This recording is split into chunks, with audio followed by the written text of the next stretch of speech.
Marco. Come on, Marco. Let's go. I took a full load.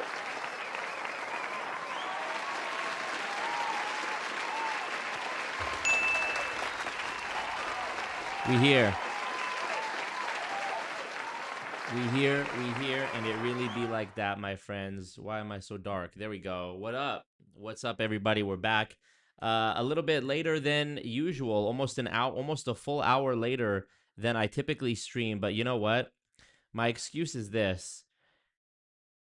Well, I don't really have an excuse, but my excuse, if I had to make one up, is that I've just been too locked in, working on other shit. So, important projects. But we are here, and we made it. We made it. So thank you guys for being here. Thumbs up the ting, of course. Thumbs up the ting. Hope you guys are doing well. I already see some heavy hitters in the chat. I see some Legend Gaming. I see some Denny, some Danny, some John, some that dude 0829, Monsoon the Goon, the real DJ BK. I mean, huge names that you see. We're going to be reacting to Mr. Numbers Guy himself, new podcast appearance on the Jack Neel podcast. By the way, speaking of podcasts, so you look at a podcast, right?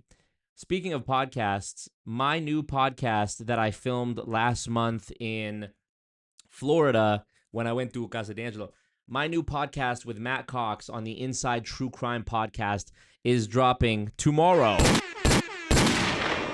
So we're very excited about that over here at Always Marco Studios, and you love to see it. So, yeah, we're here. Input volume is good. Everything is good. Output sounds good. Let's make sure. Oh, it sounds so amazing. Can't believe he's done that. I put up the first piece of content today on Instagram and as a YouTube short and on TikTok talking about... I saw John in the chat hoping I would talk about Thailand today. I don't know how much time we'll have to talk about Thailand while reacting to this video, but I went and filmed I think 6 different videos yesterday, 7 videos yesterday, talking about Thailand and my experience moving to Thailand. And bro, you know what I'm learning is...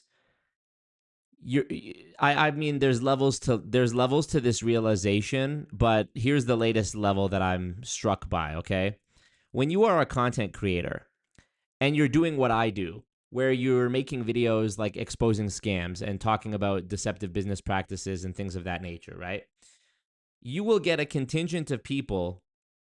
For the most part, everybody likes what you do. But you will get a contingent of people who say, you're only pointing out negatives, like you're only pointing out the bad stuff. What should we do instead? Okay. And now I'm at a point where, I always shrug that off and I always said, I'm doing my part. It's who's to say that it's not enough to steer people clear of bad choices? Would you say the same thing to somebody who tells kids don't smoke and don't drink and makes videos about the dangers of drugs and alcohol? Probably not. You wouldn't be telling that person, well, what should I do instead of drugs and alcohol? It's like, you're kind of missing the point, aren't you? But, in the video I put out today, I talked about how and I talked about this on a recent stream as well, how it feels like even the non-scam things, like the legitimate companies, are scams themselves. The way they're doing transactions for everything and in shrinkflation and in shitification. Thank you. You can't sprawl me. Streamlabs link is in the chat. That's the way. But thank you. And so anyways, I was talking in the video today about how I actually have started recently trying to show people another way and showing them what not to do. And showing them what to do as an option, at least, instead of just what not to do. And I started talking about how everybody on social media, all these fake gurus and stuff, want to teach you some method to make millions of dollars. And obviously you shouldn't listen to them. And obviously they're all lying. And what I've been offering people is not a way to make millions of dollars, but simply a sort of framework of, hey, you actually don't need to make millions or even hundreds of thousands to have a better quality of life. What you need to do is arbitrage the money that you're you're already making, what would be considered like a normal or even below average Canadian or US or UK salary, and arbitrage that currency in another country. Like, and I talked about Thailand and China and Vietnam, and I got comments from people being like, well, yeah, but what about this, and this? What about if you're married? What about if you're not able to do it? What about if you have a job there and you're not trying to be a content creator? And I'm like, whoa, whoa, whoa. I never said it was for everybody, I didn't say like the MLM scam pitch of like anyone can do this. If I can do this, you can do this. Not everybody can do it. But before, I was getting admonished because I wasn't offering some means of, making more money or improving your situation, aside from just talking about what scams were out there. So finally, I start talking about a thing you could do that I know how to do. I'm not going to teach you how to do something I don't fucking know how to do myself. I don't have a course for you to buy. I don't have some crypto NFT thing for you to buy. What do you want from me? So, it's never good enough. This is the thing. It's never good enough. When you zigged, you should have zagged. And that's always how it goes. Because here I am now. I have this mission to monetization. I put out a free hour-and-a-half long workshop. You can literally just go watch it on the website. Where's the website? missiontomonetization.com. I made a beautiful website, spent a great deal of time working on this. Okay, here's the website. And you can literally click watch the free workshop. It'll take you to the workshop. And you can literally just watch the video embedded here. Where is it? Why is it not loading? There we go. You can literally just watch the video here. An hour and 24 minutes of just straight game and bars. Okay? Talking about how I make content, how I monetize the content, etc., etc. And, I get that it's not going to be for everybody. I thought it was basically the thing I was saying in the video was like, if you can just make some money, and I didn't even say my thing. I didn't even like plug in the video, like, here's my thing of how you should make money. I just said, like, if you can make money, be it content creation, be it a remote job, be it a product or a service or a business that you own that allows you to not have to physically be there in person. Okay, great. People are asking me about taxes. What about the taxes? Brother, that's obviously going to be unique to your own situation. Like, I'm just confused. You want me to literally give you the entire blueprint from top to bottom and answer all of these questions that in your heart I couldn't possibly have the answer to all of these questions. I can't give you a guarantee. I can't lie. I can't sell you a dream and lie to you. MSK in the chat says, people want to be scammed or sold a dream. I hate to say it, but sometimes that's what it feels like. And you guys know I'm not that person. That's not even something I would ever consider, no matter how bad my own situation got. I'm not a scammer. I'm not a liar. So, I even had one guy who messaged me and was like, is this a joke? Like, is this a satire video? I was like, what do you mean? Like, why? He's like, well, it seems like you're providing just a solution that anyone can do. And I was like, when did I say that? Obviously, if you're married and you want to pick up and move to Thailand, you have to run it by the wife. It's not going to be that easy. But I thought it was a good idea because, in my position, I was a single guy. I lived by myself. The only thing really tying me to Canada was my furniture, which you can always replace. So, and with the way things are going, less people getting married, less people having kids, less people buying homes. There's less tying you to the geography in general. I feel like from the fellow people I know who are my age, my friends and stuff, they're all kind of in the same boat. So I thought there must be a contingent of people out there who are in a similar situation to what I was in almost 3 years ago when I decided to move to Thailand. And you can't win. You're damned if you do, damned if you don't. If you try to just like warn people about what the scams are, you'll have people telling you, well, what else should we do instead? And if you do offer a thing that they could do instead as an option with no guarantee, like no, audacious claim or whatever, people will still say, oh, so you just think anyone can. It's like, I never said that. Or people will say, well, what if I don't want to be a content creator? Well, then I guess I can't help you. Sorry, what do you mean? So a little bit, it was a little bit disheartening. But then again, at the same time, I got people who, I have had people who have reached out and booked one-on-one calls with me and booked the one-on-one program on the website missiontomonetization.com, which is actually like you can do a one-off or you can do like a package of calls. Like there's 4 weeks and 8 week options as well. And I even had somebody be like, are you selling a course now? And I'm like, brother, if you even took the 3 seconds it took to navigate to the website, you would see I'm not selling a course. You know, I'm selling my actual one-on-one time, where if you watch the free workshop, you'll see exactly what I'm doing for people, where we're literally building in real time some mission to monetization, some monetization method that you can start making money from, and, you know, almost creating like a brand media package, if you will, communications package, if you will, about like what kind of content are you going to make. Some people, I find most of the people that have been hitting me up to work are in like one of two camps. Either they have a business already, but they struggle to like make organic content to promote it, which of course I can help with because that's what I've been doing for the last 7 years. Or they know how to make content, but they don't have a way to like make money off of it, or they're not making any money off of it. And so the thing that I've seen is, if you want to do what I've done, you kind of have to have both. You know, you kind of have to have like some uh some goal you're pursuing, be that growing a business or, you know, exposing scammers or whatever it is, fitness, whatever. You go watch the free workshop. I give several examples in there. And you need to also find a way to make money off it. And there's so many ways to make money online, you know? And the whole point of what I said in the video today was like, you don't need to make millions. You just need to make a few $1,000s a month, and you'll be, you know, you could live a great quality of life in Thailand. But even for this, I got shit. I can't believe it.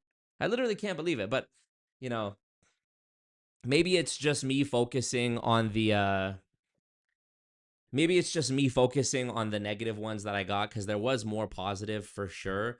But I think I'm onto something here. I've definitely touched a nerve, because there was even one comment I got that was like, what about the language and the food and the culture? And I was like, I thought that's funny, because one of the videos I filmed yesterday, which I'm probably going to put out tomorrow, is about exactly that topic. And I think the video I say, like, here's the 3 biggest copes from people who tell me they can't move to Thailand. One, the language. Everybody speaks English in Thailand. Everybody has a basic understanding of English at the minimum, because they rely so heavily on tourism and getting those dollars from Canada, the US, the UK, Australia, English speaking countries. So English is not a problem. Also, all of the signs are in English. If you're trying to navigate the train system, good news. The primary language is in Thai, and underneath it, it's in English. So that's excuse number 1 defeated. Food. Bangkok. Have you never heard of Bangkok, Thailand? It's a major city. They are one of the global hubs for international cuisine. Any type of cuisine that you could possibly crave. Bro, the amount of Japanese restaurants that are like, I haven't even scratched the surface of amazing Japanese and sushi restaurants they have there. The Italian restaurants they have there. The American franchises. You know, Nobu, the American like fine dining place, Nobu. One of their flagship locations is in Bangkok. I haven't gone there, but I know that it's there. So food is not a problem. Any cuisine that you're craving, I guarantee you they have it in spades at an even better quality in Bangkok. Plus, if you're feeling homesick for your American slop, they have Burger King and McDonald's and KFC and Dairy Queen and Dunkin' Donuts and Tim Hortons and Shake Shack and Cheesecake Factory as well. People don't know this. What was the other one? Culture. I think it was culture, or I forget what the third one was. It was like food, language, and culture. I don't know what culture you're missing out on by leaving Canada. What, Indian and Somalian culture? What culture are you missing out on by leaving Canada? Haven't you seen? I think you've seen what there is to see when it comes to, you know, what Canada has to offer. I have not met such a diverse group of people from all over. I made friends. One of my close friends, Franz, is from Sweden. Another friend of mine, Liam, from Australia. One of my homies, Manuel, from Italy. You know, this diversity happened because when you go to a place like this and you're on a journey like this, guess what? You meet other people on the same journey. When you're solo traveling, very rarely is it ever solo because you meet people. And there's a sense of like, going out of your comfort zone and talking to people. There's like less of a social taboo to strike up a conversation with a stranger because it's almost like you both recognize that like, yo, we're two people who are on a similar journey. Like there's already a sense of camaraderie there just based off the fact that you're both from elsewhere, unless they're Israeli, but you get me.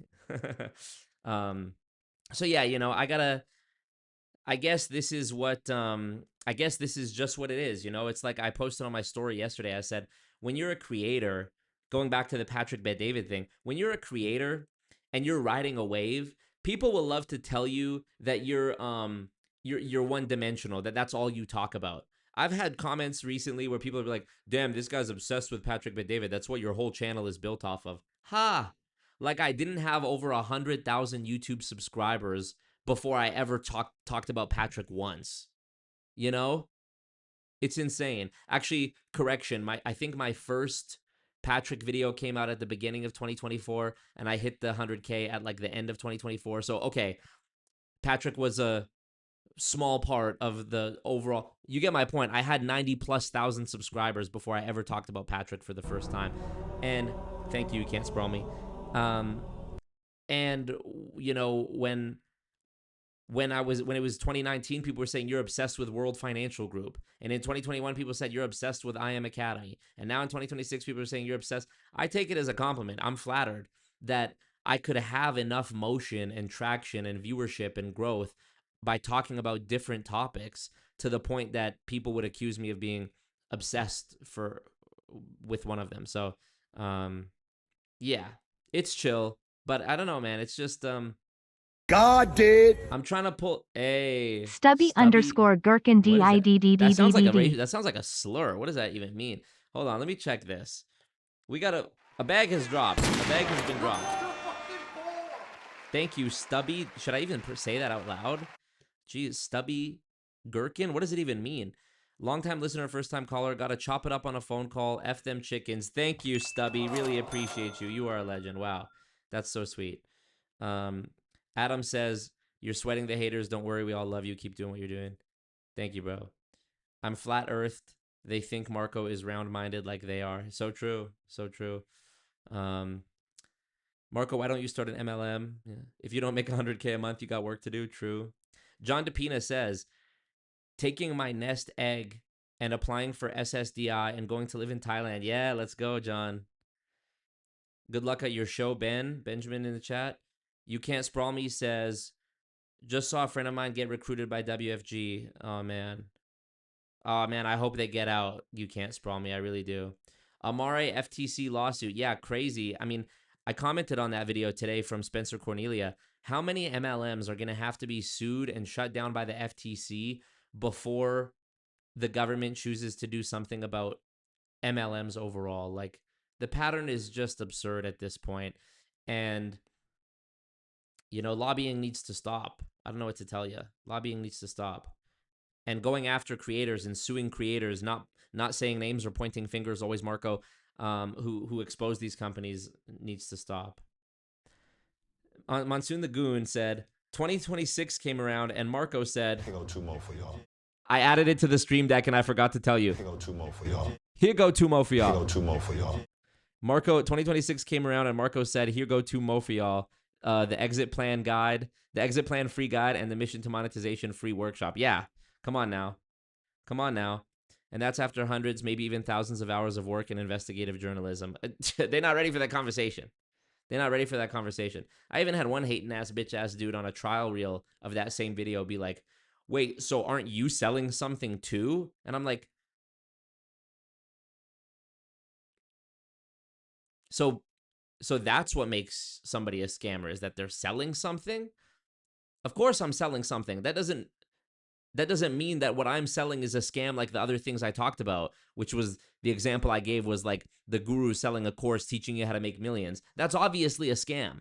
That doesn't mean anything you buy is thus a scam just because they share the similarity of things that you can purchase.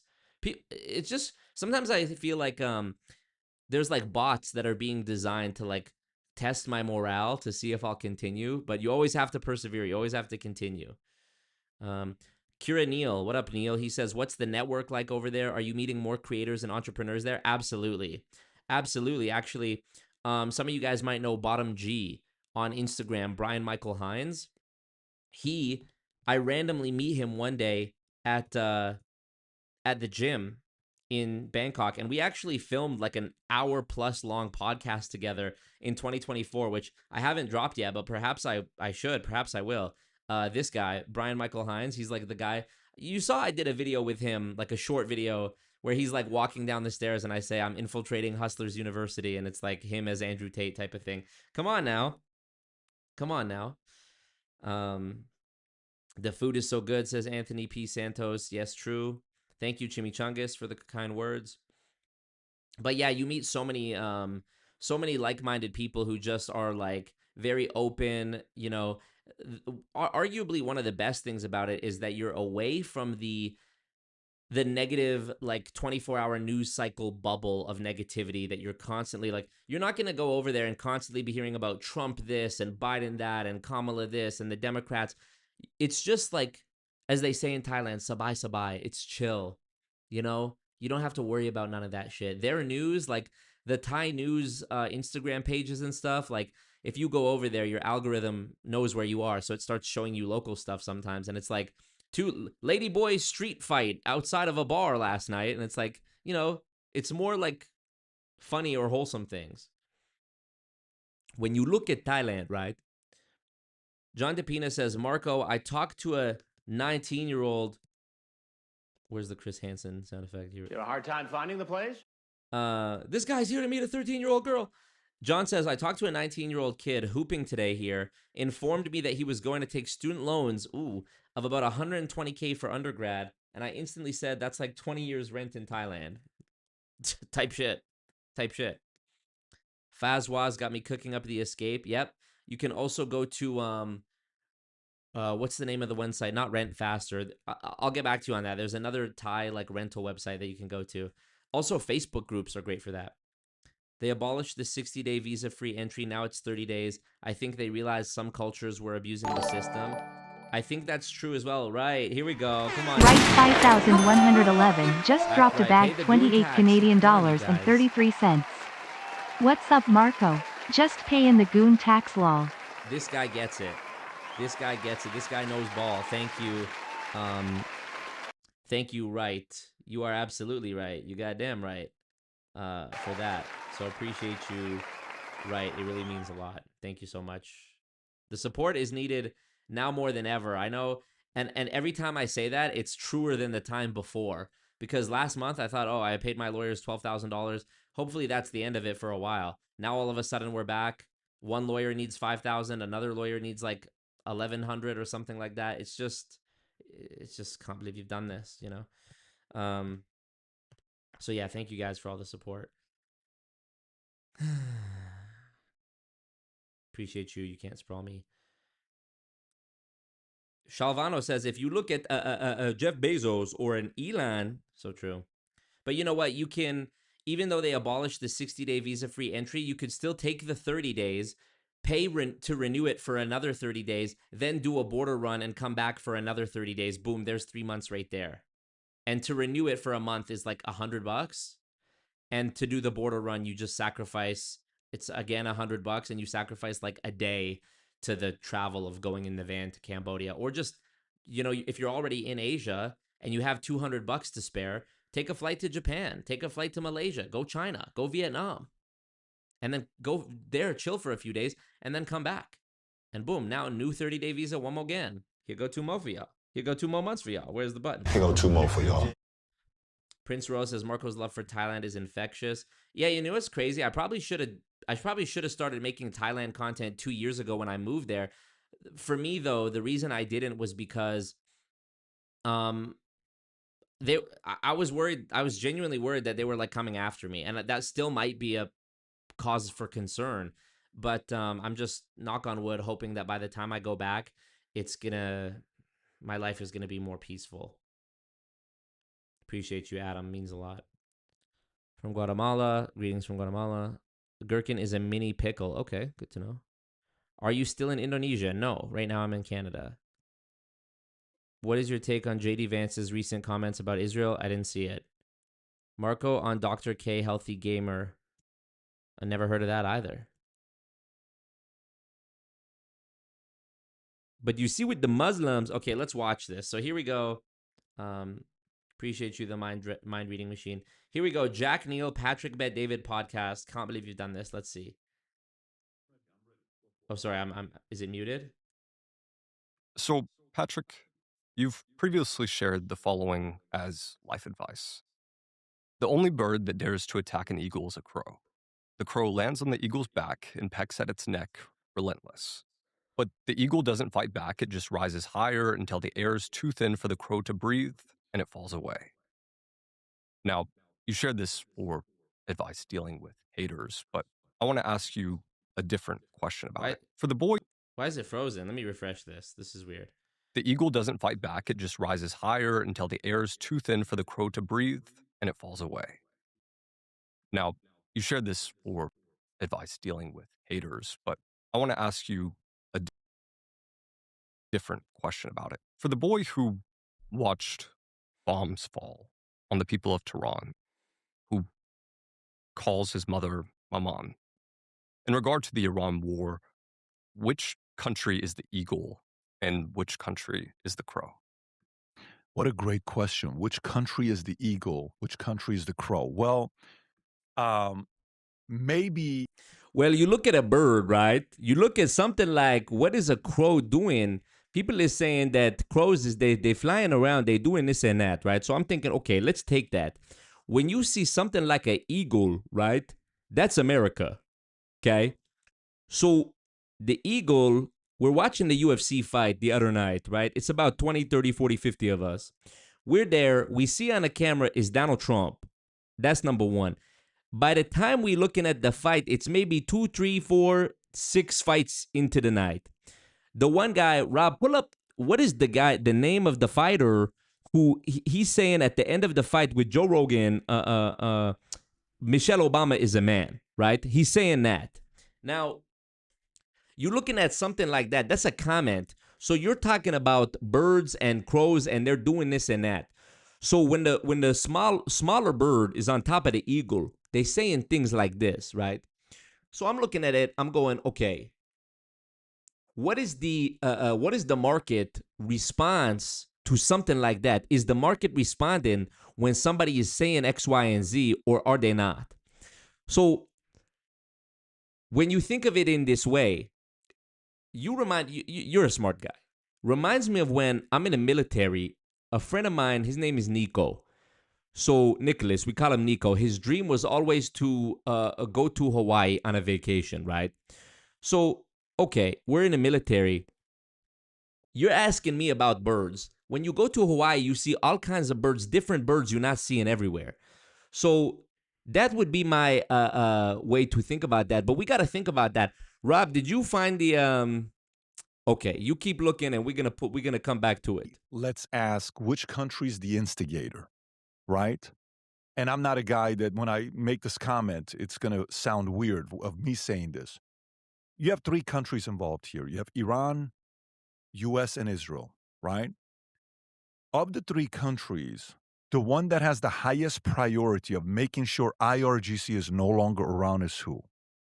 Israel, not us. Why? Closer, Middle East region, all of that. So we rely on their intel to tell us on what's going on with Iran.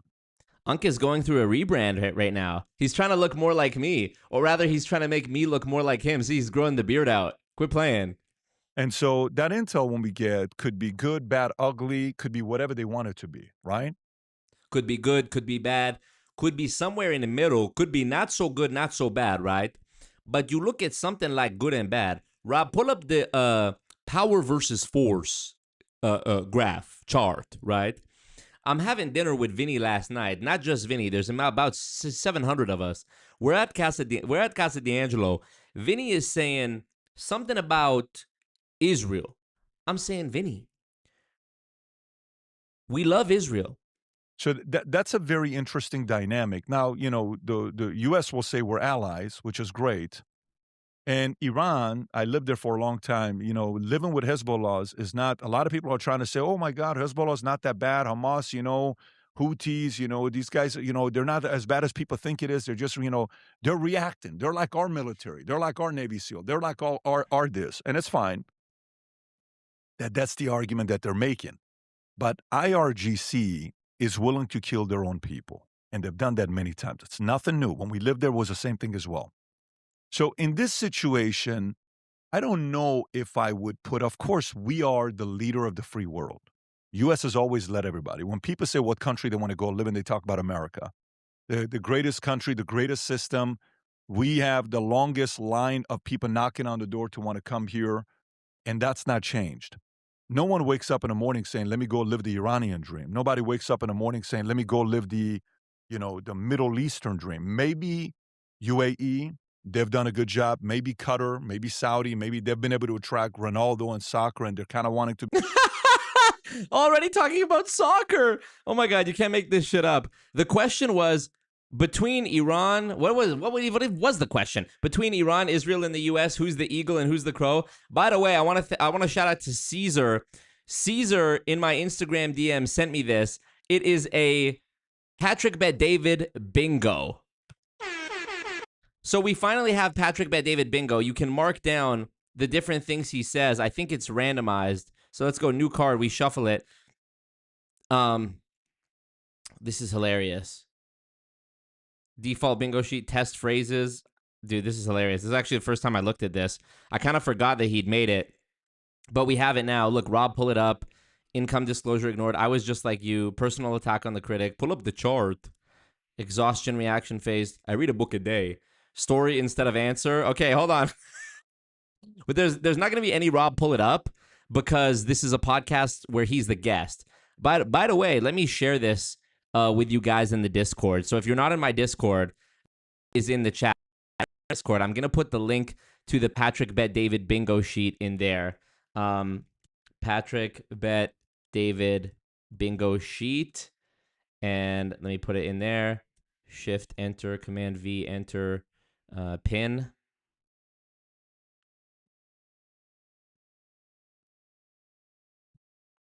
If you're in the Discord, if you're just joining the Discord, make sure you click the little green check mark when you join so that it knows you're not a bot. It's like our version of CAPTCHA. Okay. Did we talk about his refusal to be leader of Iran yet? Not yet, right? You got to be patient, right? Okay, so we're gonna keep coming back to this. We're gonna keep coming back to this. We're gonna come back to that. Casa D'Angelo, let me tell you a story. Here's the bigger picture. Is repeats himself on here? Free space. Okay, Rob, pull it up. Hilarious. To be a little bit more Western, not fully. How did he manage to sneak Ronaldo into there? By the way, the clip that I reacted to earlier on the clip that I posted on my story on Instagram earlier that we haven't reacted to yet, I thought it's so funny that he manages to sneak in the Hamptons. He was asked, like, we'll see it, of course. He was asked, like, so would you ever consider being the leader of Iran? Did they ask you to do that? He's like, we were having high-level conversations about it last July. We're in the Hamptons. It's like, what? You didn't need to say we're in the Hamptons, you know? Here, and that's not changed.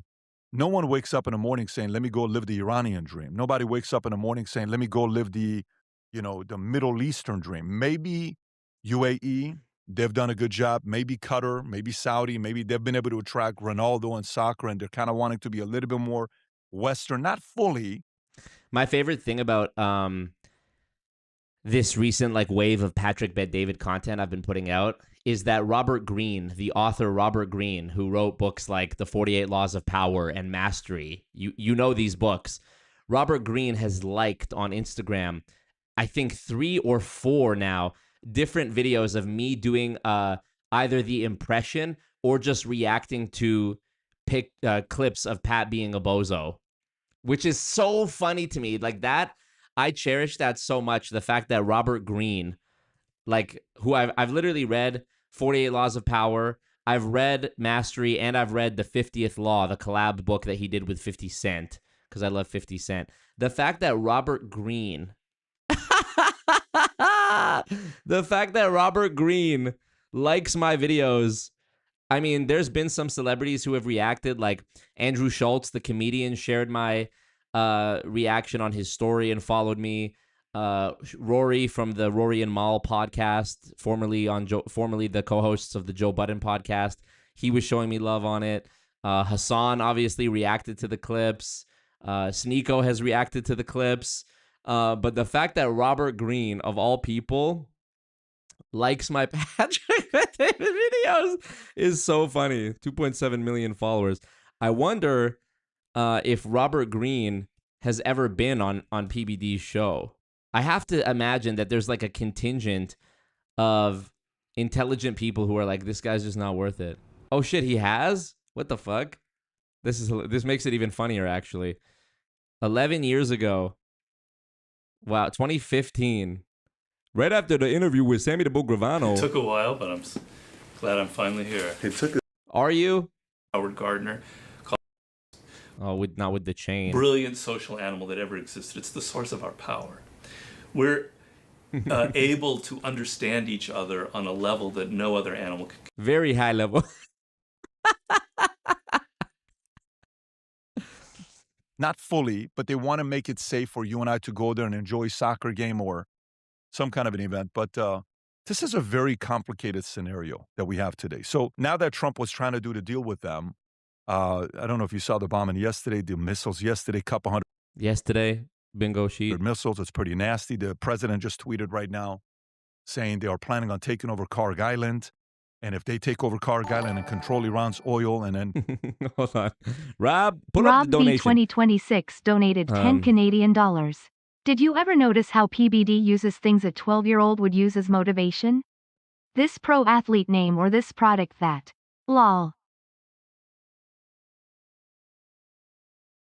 Is Casa D'Angelo's on here. I'm editing the available like options for the bingo sheet so that we can like have more. Like if I refresh it.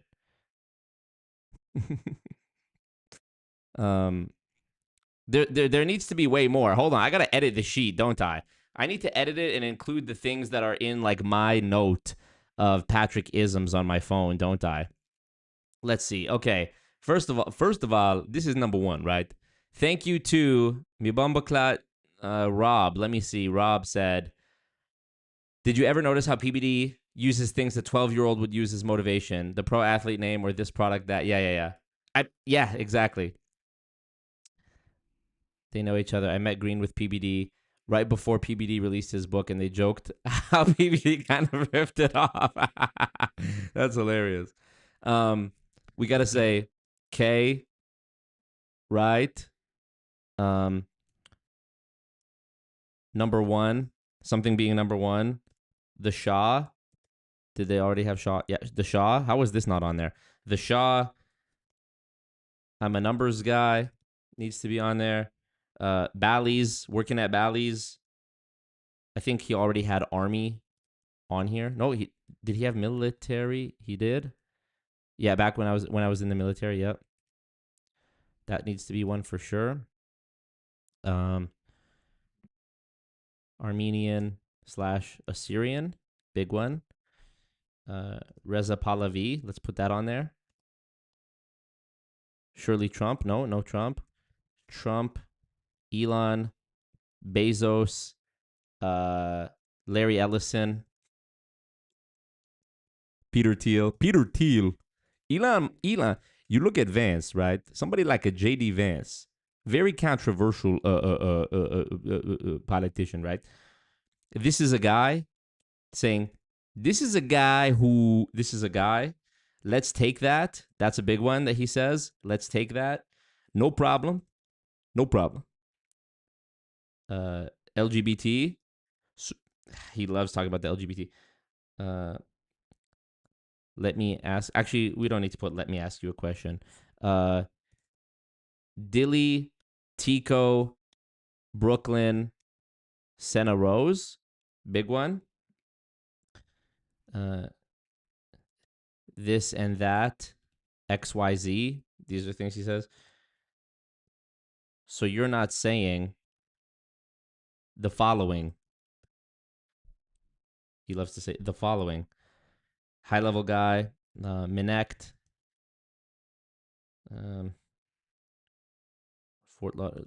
lewd innuendo. So it's like it's like a girl in high school. They're spreading a rumor saying she's a this, she's a that.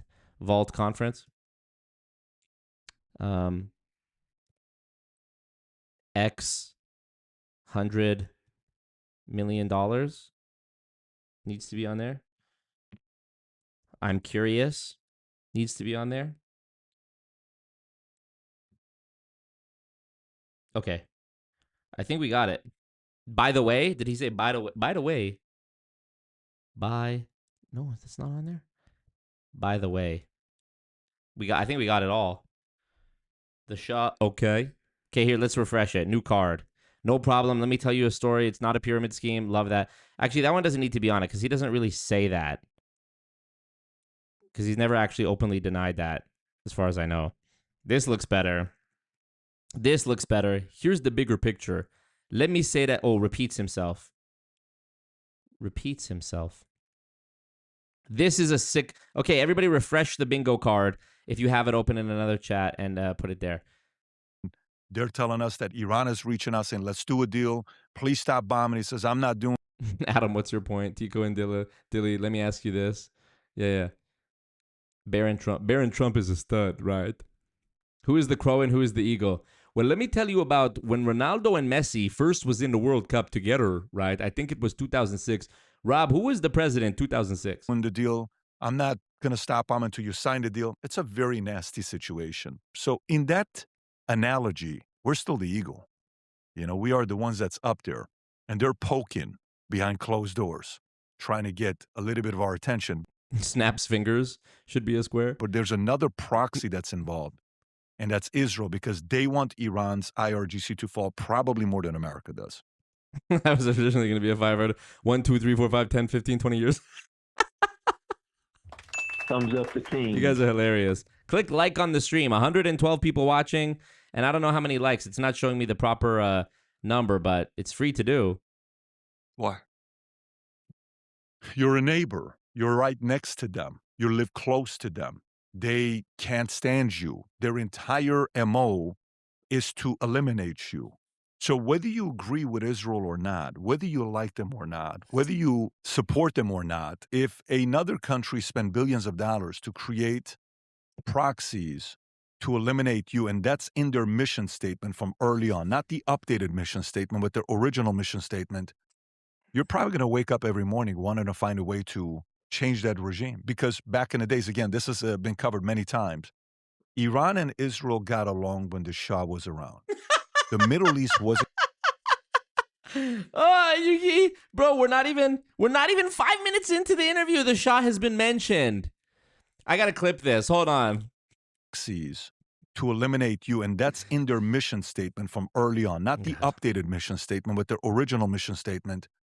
You're probably going to wake up every morning wanting to find a way to change that regime. Because back in the days, again, this has been covered many times, Iran and Israel got along when the Shah was around. The Middle East wasn't. Dude, not even 5 minutes into this podcast episode, the Shah has been mentioned, everybody. 4 minutes and 23 seconds in, the Shah is mentioned. Hold on. Let me go to my Patrick Bet David bingo sheet and see if he's mentioned, if the Shah is on this one. Reza Pahlavi. Yeah, that's the Shah, right? Donald Trump, number one. No, not yet. Not yet, but oh yeah, there it is. The Shah. Right there. The Shah. Boom. Marked done. Perfect. I feel like we're going to fill this entire bingo sheet by the end of this hour and a half long interview. Hilarious.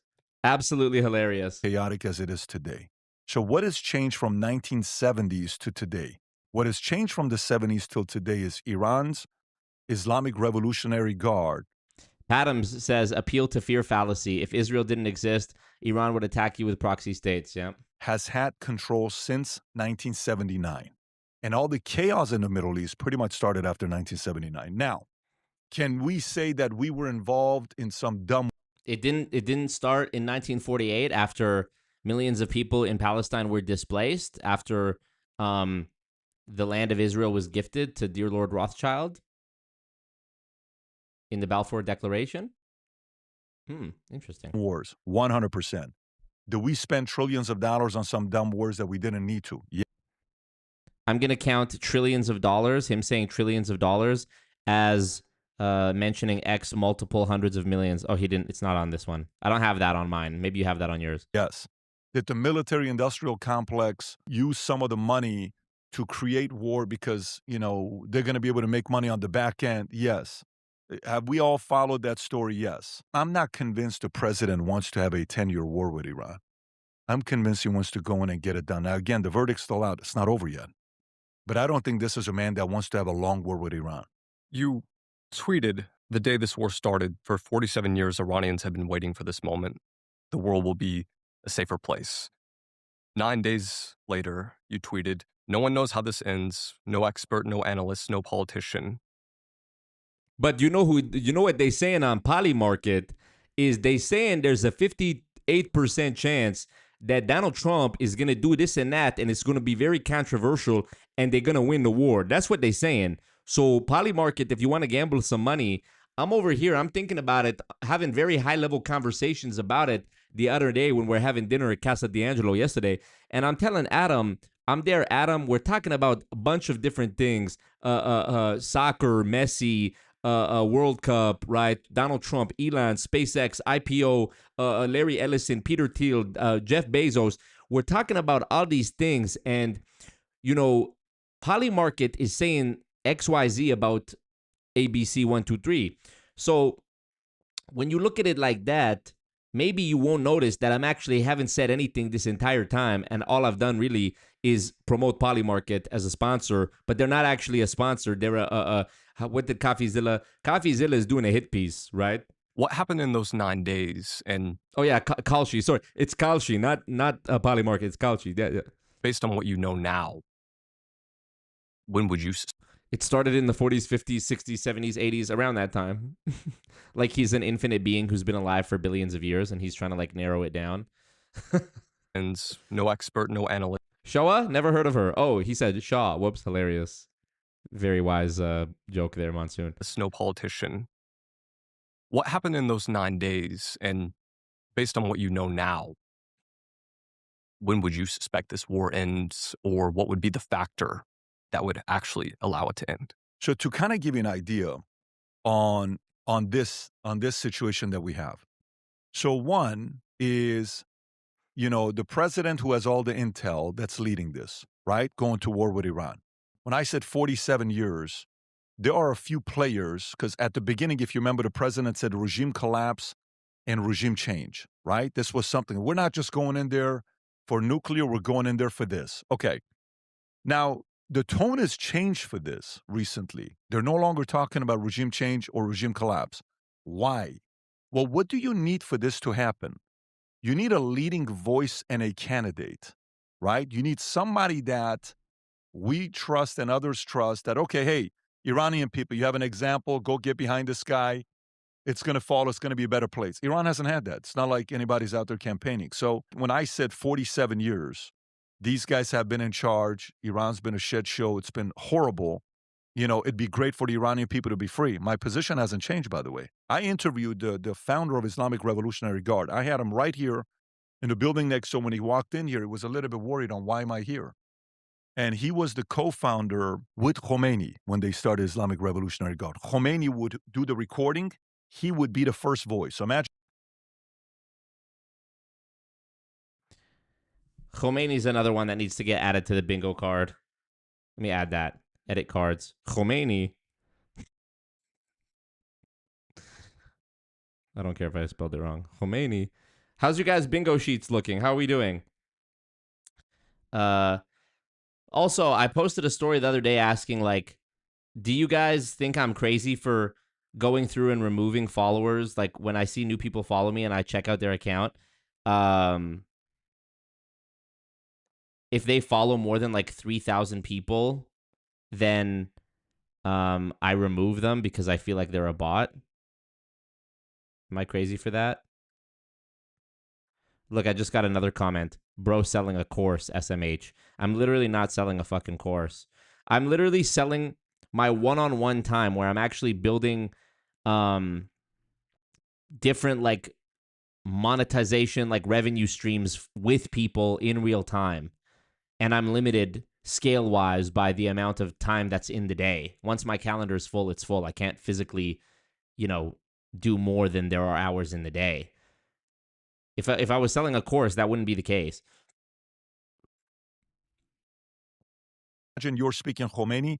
I'm the one that would say the next person you're about to hear is the supreme leader, Ayatollah Khomeini, right? And you would go into it. This guy is who I brought into interview. And I said, all this stuff that happened during that time, the chaos, you supported this. He says, yeah, you're the co-founder. I am. What happened? All these things that said I thought it was going to be noble. I thought it was going to be this. It ended up being very bad. So we have to identify that IRGC is not a net positive to the world. Now, some people will debate this. You can't change my mind on this. I'm dead set on this here. Iran's a better country without being ran by these guys. The world is a safer place without being ran by these guys. Then you have the president who's being fed intel by who? Those who are non-interventionist. Not him with the pen out. Hold on. Wasn't one of the things on the bingo sheet him writing? Oh, where did it go? Oh, shit. It gave me a new sheet. Oh, okay. Okay, hold on. Khomeini, he mentioned he's writing something on paper. I know one of the cards said he's writing on a whiteboard. Shit. The Shah? Oh, I need to get one back that had the Shah on it. There, the Shah. $100 million whiteboard / visual proof. I'll count that as him writing.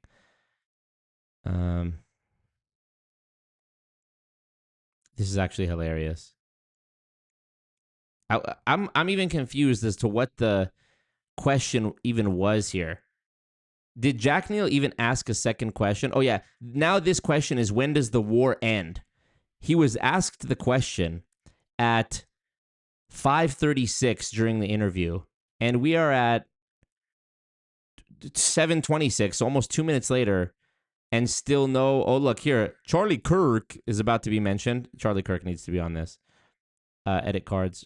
Charlie Kirk, you look at somebody like right? Charlie Kirk, very controversial. Every time I add to the card, it takes shit away from the one I already had. Here, the Shah, Trump, because he mentioned the president. We're talking about Trump.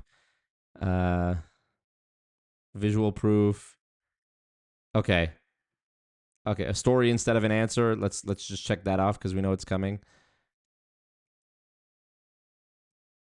Not a net positive to the world.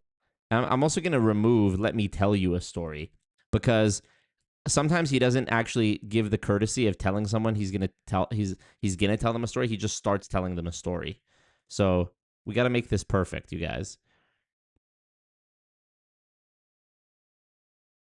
Right? We got, by the way, Reza Pahlavi, Casa D'Angelo, Armenia numbers guy. Let's take that. This is a guy who world. Now, some people will debate this. You can't change my mind on. In my 3-piece suit. 1 + 1. What if it equals 11? Oh, Tom, over to you. Poor Tom. He's a good guy on the card? Hilarious. I'm just picturing Messi running inside when he sees PBD in the yard and telling his wife, "It's a de números guy, baby. Run, fuego, fuego." Hilarious.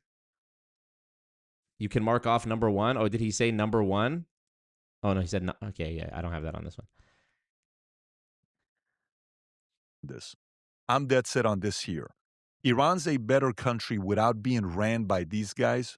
The world is a safer place without being ran by these guys. Then you have the president who's being fed intel by who? Those. Matt Cox episode dropping Bumbaclat tomorrow. So stay tuned. Stay absolutely tuned to the tune. Who are non-interventionist, and they're saying what? Let's not intervene. JD. This guy's hilarious. They're non-interventionists. So what are they saying? Let's not intervene. It's like, yeah, that is what I would imagine a non-interventionist say.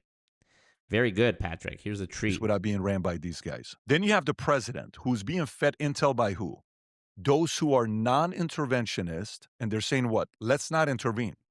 JD Vance, maybe Tulsi, maybe some of those guys. It says a waste of work. Don't do it. Maybe Charlie Kirk put him in here, right? Don't do this.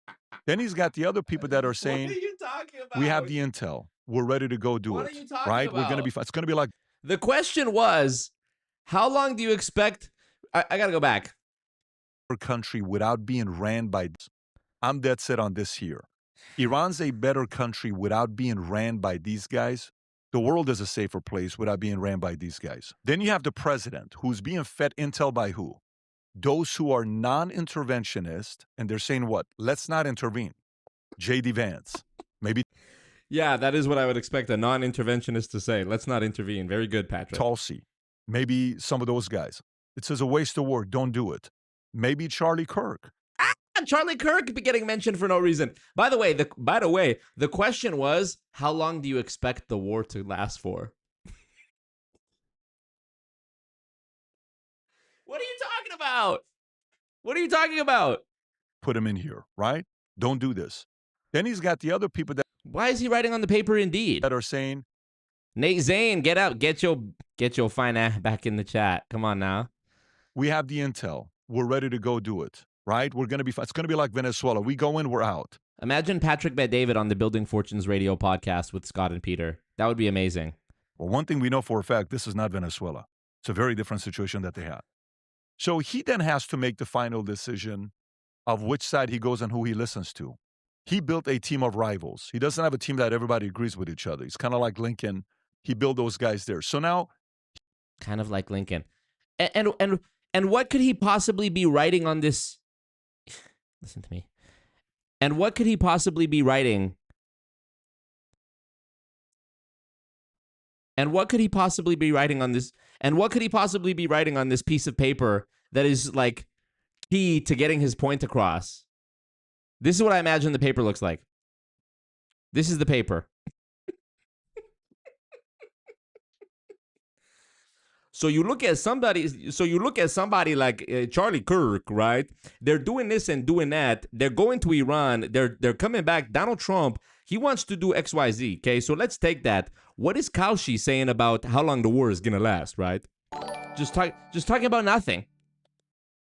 Rob again. V2026 donated 10 Canadian dollars. So PBD true. stands for Filibuster Dumby. So true. Thank you, Rob. Rob carrying it on his shoulders. Come on, y'all. he may go in and then say, oh my God, these guys are more powerful than I thought. They have the backing. Then he has to pivot. The word he used with me when I talked to him on the interview and I brought up Iran, he said, we have to be fluid. You don't know what's going to happen. Things could change. Situations could change. And so I'm convinced whatever happened, Iran didn't have a main figurehead that we trusted to support. So if we know this guy doesn't exist, a lot of people thought it was going to be Reza Pahlavi. We know. Where's Reza Pahlavi on my chart? Did I already mark it? Reza, yeah, it's under this one. Lincoln. How did I not put Lincoln on the bingo card? I should have known. Who has he mentioned so far in terms of political figures? Trump, Lincoln, Khomeini, Reza Pahlavi, Charlie Kirk. If this guy doesn't exist, then we know regime change and collapse cannot happen. Okay, because you need a voice, you need a face. Like Argentina was who? Javier Milei. El Salvador was who? Bukele. You know, you look at all these countries, there's somebody that you can get behind. If you don't have that, then it's like, if that's the case, I'm just going now and it's going to be about nuclear, oil, Strait of Hormuz. That's what we're doing. We're out. So on February 28th, do you think Trump was imagining it to already be Reza? No, not at all. From the beginning, he says, I like him. He's a nice guy. But I don't know if he'd be the guy. So from the beginning, he was not very complimentary of Reza Pahlavi. 30 days before the U.S. and Israel bombed Tehran, the Times of Israel ran a piece. Okay, now this is the clip. This is the clip. Ready? Let's go. So from the beginning, he was not very complimentary of Reza Pahlavi. 30 days before the U.S. and Israel bombed Tehran, the Times of Israel ran a piece. It said, why Patrick Bet-David is the leader Iran needs. Did you see this? Mm-hmm. It said, not the Shah's son, but you are actually the man who fits in this moment. I'm sure this is mostly just noise, but have those ideas been entertained by any serious players in your life? Entertained meaning brought up to me? Mm-hmm. Oh, absolutely. We had We had extensive conversation about this last. I've never talked about this. We had very high level conversations about it last night, yesterday at Casa D'Angelo. There was about 40, 50, 60, 70, 200 million of us there. And we're talking about doing this and that. And they're telling me XYZ. So I'm thinking, what is Kalshi saying about the likelihood of me to become the new Shah of Iran, Patrick Bet-David? Had extensive conversation about this last July when we were in the Hamptons. I got calls saying, do you have any interest? He just has to mention the Hamptons in there as well. And then we had some major money guys that came to me and said, do you have any interest of wanting to do this in the States? Major money guys. I'm not going to say who, but you would know who they are. Very high level guys. You know what? Unk is delusional. Unk is spewing delusions. You know what probably happened, if I had to guess? What probably happened is somebody, like, hypothetically, just for fun, asked him, like, would you ever want to, be in a political position in Iran? And in his mind, it's become this whole thing. Very high-level money guys, very high-level money guys, they're asking me about if I want to do it, and we're having conversations. I'm in the Hamptons. I'm in my three-piece suit. Somebody probably just asked him, like, as a passing, formality, a passing question. Yeah, do you think you'd ever want to be involved in politics in Iran? And it's become this story now in his mind. Here. We were in a 17-bedroom house we rented, right? So we talked about it probably for 2 or 3 months. And then at the end of the day, I said, it's just not a job I want to do right now. It's like that one viral clip where the guy's like, I turned it down. They offered me like 50 million, 10 million, 5 million, something like that. I turned it down. Oh my God. But this happened probably from July of last year till October, and we made the decision we're not going to be doing this. What would you say is the primary reason you wouldn't want to be the new leader of Iran? Wagwan, Rick reviews. Also, Jack Neel cringes me out too, man. The way he's like so serious, he'll be like, Andrew Tate, what does fear mean to you? And Andrew Tate will be like, that's a very contentious question. What you have to understand, Jack, is that women...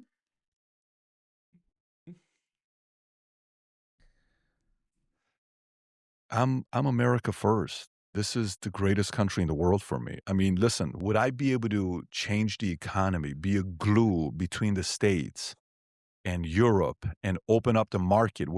The market. Everybody take a shot. The market has been mentioned.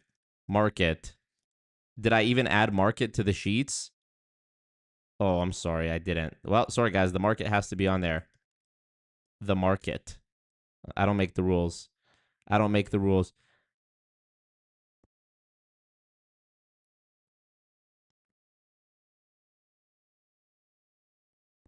I'll restart. I don't care. It doesn't matter how many times. I could restart this bingo sheet with only 10 minutes left, and I bet you I would still fill a good portion of it. Yesterday, the other day, did we hit that yet? Where the 92 million people could start doing business, creating jobs, economy. I would think America is the greatest country in the world too if I could go there and just blow smoke up people's asses and get them into an MLM and yep. Do I believe I would be able to do that? Yes, I have the confidence from the business mind and being a problem solver that, yeah, I think I could do that. Do I have any interest? No. Can I play a role and help out? Sure. But as the guy to be the leader doing that, I got 4 kids, 14, 12, 10, 4 years old. Do I want... Just guessing, just saying numbers. My dad worked at a 99-cent store. Yeah, that's a good one. Refugee camp in Germany. Shit, there's just so many. Edit cards. Okay. Dad worked at 99-cent store. What's the other one? Refugee camp in Germany. So many. Trump, right? The Shah, the market, Charlie Kirk. Holy shit. Oh my gosh. Want to put him through this right now? No. I would have to be there. I would need to live there. This isn't like a Zoom president that you're going to know. If you get that job has to be you're moving there. And we had the conversation as a family, and it's not something we're interested in. To have that job, what do you have to be able to do? Number one, I was born there. I lived there 11 years. So it's not like I never lived there. I lived there 11 years, and then we went to Germany, and Peace out, Monsoon Lagoon. Why are you leaving? Stay. then we came here. Okay. You have to have a sense of having a message of Job. Yeah, your job. Fuck, I should add that. selling the future. Okay. You have to sell the vision of what could happen to Iran one day. You have to have ideas that's going to make it better for them. You have to have thick skin because everyone's going to attack you. They're going to use phrases as this guy's the puppet, he's a this, you have to be ready for it. It's not like you're not going to take it. Any of those things doesn't bother me. I feel qualified with it. But I have young kids. And for me, I would be away from them at a phase that they need me the most. And my dad is definitely not for it. My dad is like, he is 100% up. But I'm the leader of the household. At the end of the day, this is my decision that I'm making. I'm not making it because of other people. I listen to everybody, what they have to say. But we probably spend a good 80 hours on this decision. This is not like something we took lightly. But 80 hours? 80 hours on this decision. Okay. Just say anything. Just make it up. no, it's not for us to do. You were born in Tehran during the Iraq-Iran war. And when you saw the U.S. bomb the city you grew up in, were you cheering as an American, or did you think about the boy that escaped that country? Till today, I have vivid memories of what happened when I lived in Iran and what was going on. I remember the whistling sounds. I remember all of it. Every single one of it. I remember every single time war happened, we escaped from Tehran. My dad took us to a city called Karaj, which, by the way, Karaj, one of the bridges got hit recently. Then we went from Karaj to a city called Bandar Pahlavi. And they have a different name for it today because back in the days, Bandar Pahlavi was Shah's name. They won't let you call it Bandar Pahlavi. I think it's called Anzali or something else, but it's a different name. So Bandar Pahlavi is north. It's right by this Caspian Sea. Oh my God. Just how do you manage to just go off with useless little nuggets? We went there and then they started bombing Rasht. Rasht is like 20 minutes outside of Bandar Pahlavi. Who gives a fuck? The question was, what even was the question? Oh yeah, the question was, did you cheer when America bombed Iran, or did you think about when you were a kid? And then eventually, we came back and my mother told my dad, we can't do this, we got to leave. 80 hours on a hypothetical, massively unlikely outcome. Yeah, where do you find the time in the day when you're charging like, what is it, $50K for a Minect call or something nonsensical like that? You managed to carve out 80 hours between July and what did he say, October? August, September, October. So it was like a part of you spent like a couple hours on this a week. July, August, September, October, 4 months. That's 16 weeks. If you'd spent 80 hours on it over the course of 16 weeks, that's 5 hours a week. So nearly an hour a day. 80 divided by 16 is 5. 80 hours divided by 16 weeks is 5 hours a week. So you spent 1 hour a day for 5 days of the week talking about this for 4 months. This is what I mean. When you dig into what he's saying just a little bit, you realize like this is just nonsense. I need multiple bingo cards, right? I am not celebrating for any of it whatsoever. This is because there is a young kid who didn't do anything wrong. That young kid could be a Muslim kid, a Christian kid, a Jewish kid. It could be any kid. He didn't do anything wrong. He just wants to play. He just wants to enjoy himself. He wants to be free. He don't wants to go play video games, be with his dad, be with his mom, be with his siblings, be in his classroom hanging out. That's a part of war that is nasty. No, ideally, if we can figure out a way to get this thing done peacefully, that's the ideal way to do it. But then the other side is, as a leader, you have to also realize war is very nasty, very ugly. You try to avoid it, and you try not to fight. But every once in a while, just like as an individual, you have to defend for your family. Every once in a while, you have to defend what you think is right. And thousands of kids and Iranians being slaughtered, innocent, in the streets, protesting, whether the number is 3,000 or 30,000 or 100,000. If a regime is willing to kill its own people and we have the ability to do something about it, we ought to, especially in a situation like this in Iran where it's not two countries fighting each other. It's they're killing their own kind. It's a devastating situation, but no, nobody is celebrating when they're getting bombed on. Your mother, when the initial regime change happened in the late 70s, she celebrated when Khomeini came to power. Is that right? She did, yeah.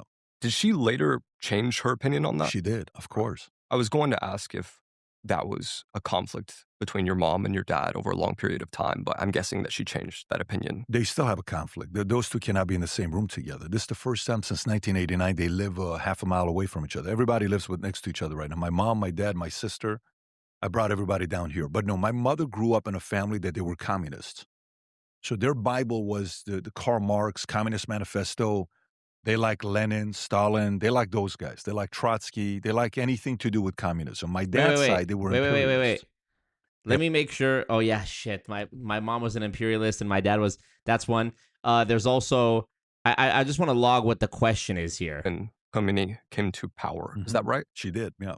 Did she later change her opinion on that? She did, of course. Okay. So how did she change from being pro Khomeini to not? Okay, let's see. I was going to ask if that was a conflict between your mom and your dad over a long period of time, but I'm guessing that she changed that opinion. They still have a conflict. Those two cannot be in the same room together. This is the first time since 1989 they live half a mile away from each other. Everybody lives next to each other right now. My mom, my dad, my sister. I brought everybody down here. But no, my mother grew up in a family that they were communists. So their Bible was the Karl Marx Communist Manifesto. They like Lenin, Stalin. They like those guys. They like Trotsky. They like anything to do with communism. My dad's side, they were imperialists. They liked the Shah. They liked Mohammad Reza Shah Pahlavi. They liked the father, who was really, some would say he flirted with being a dictator. His father was... My mother was a communist. My father was an imperialist. I'm sorry, that has to go on the bingo sheet. Dad was imperialist. Mom was, what did he say? Marxist? Communist, sorry. Mom was communist. Job. Oh my gosh.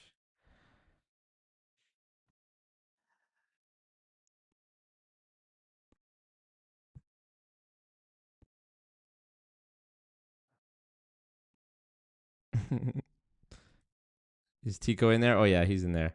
What up, Trixie?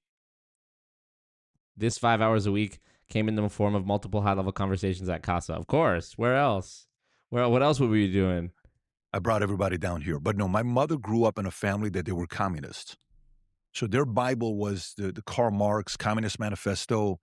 They like Lenin, Stalin. They like those guys. They like Trotsky. They like anything to do with communism. My dad's side, they were imperialists. They liked the Shah. They liked Mohammad Reza Shah Pahlavi. They liked the father, who was really... some would say he flirted with being a dictator. His father was a very, very strong man. The son, Mohammad Reza Shah Pahlavi, was a little bit more gentle, a little bit more even keel. Not the dad. The dad was tough, feared. So that was the conflict between the two. So my mother, the messaging was, look at communists. Because Khomeini said, if you, give me the power, I'm going to give you free rights. I'm going to give you free this. I'm going to give you free that. And that message resonates a lot. And then they came in and none of that happened. So then gradually she's like, wait a minute, what do we do here? And then eventually after that, when my mother feared me turning 12 years old and staying in Iran to be in the military, she said, we got to get out of here. Went to my dad and we escaped, went to Germany, and then we eventually ended up here. To touch back on what you would be doing if you had seriously considered doing the position and maybe were elected to be the leader of Iran, what would your first 24... Most unserious fucking conversation ever. Now we're going to go back to talking more about the very unlikely hypothetical of, he already said he wasn't interested in the job. Now you're saying, what if you were elected to the job? What would you have done within the first 24 hours? Don't make this guy spend another hour. He's already spent 80 hours on this topic, Jack. Don't make him do another. 4 hours look like as president of Iran? Well, I mean, within 24 hours. It's going to be something to do with the market. There's only so much you could do. It's going to be a 3, 6, 12-month type of thing that you got to do. Number one is showing strength to the world, showing diplomacy, talking to leaders, talking to others so they kind of know what the ideas are, presenting the ideas to the people. Then you're presenting the ideas to the world, and you're letting them know we need to open up, the sanctions need to be removed so we can start doing business again. I think Iran, I don't know what their exact GDP is right now, but it's less than $500 billion, give or take. If you $500 billion mentioned. The market. Pull up Iran's GDP, probably $400 to $500 billion. And it's dropped even more now because of what's happening. $500 billion. 17 minutes in, he's mentioned $500 billion. Probably $500 billion, $500 billion. But with the economy, I think 1 million people are directly unemployed. Another million are indirectly unemployed. They're losing $500 million a day of revenue just from the cargo island that's coming in. So that would be what, 15 billion a month is they're losing. So imagine how much that is times 12, 180, 12 to 15 billion a month. That's $200 billion of revenue to $150 billion of revenue you're losing. When I went to Germany the first time and I came to the States and I had algebra in Germany. I know it's not the refugee camp in Germany, but I'm taking it. 7th grade. And my teacher says, here's the formula. I don't speak English. And I would automatically go and do the formula. I'm like, everybody's looking at me, wow, look at this kid. He's so good at algebra. I'm like, we did this 2 years ago in Iran, 5th grade. Iranians are very, very smart people. Like the education was, you know, we our standards and expectation, like if you meet many Iranians What the fuck? that actually went to school, they're very smart. They're very educated. They're not, you know, and it's tougher standards. You know, you're almost afraid of not scoring good in Iran because what the teachers could do to you. They could hit you. They could do a lot of, it's a very different standard they had back in the days. So what could you do with the resources that you have in Iran? With the people? If we opened up the markets, imagine they got sanctions of how many countries can do business with them, and you slowly open it up, take that $500 billion to $1 trillion to $2 trillion, maybe $2.5 trillion, you know, GDP per Why stop there? Why not? Why just keep doubling it? 10x that shit, dude. capita goes up, starts competing with others. All these guys of what Dubai and Qatar and some of these guys did is what Iran was doing in the 70s. When Iran went like this over 20 years, everybody was looking at Iran saying, man, what the hell happened with Iran? I thought you guys needed British petroleum to take care of your oil.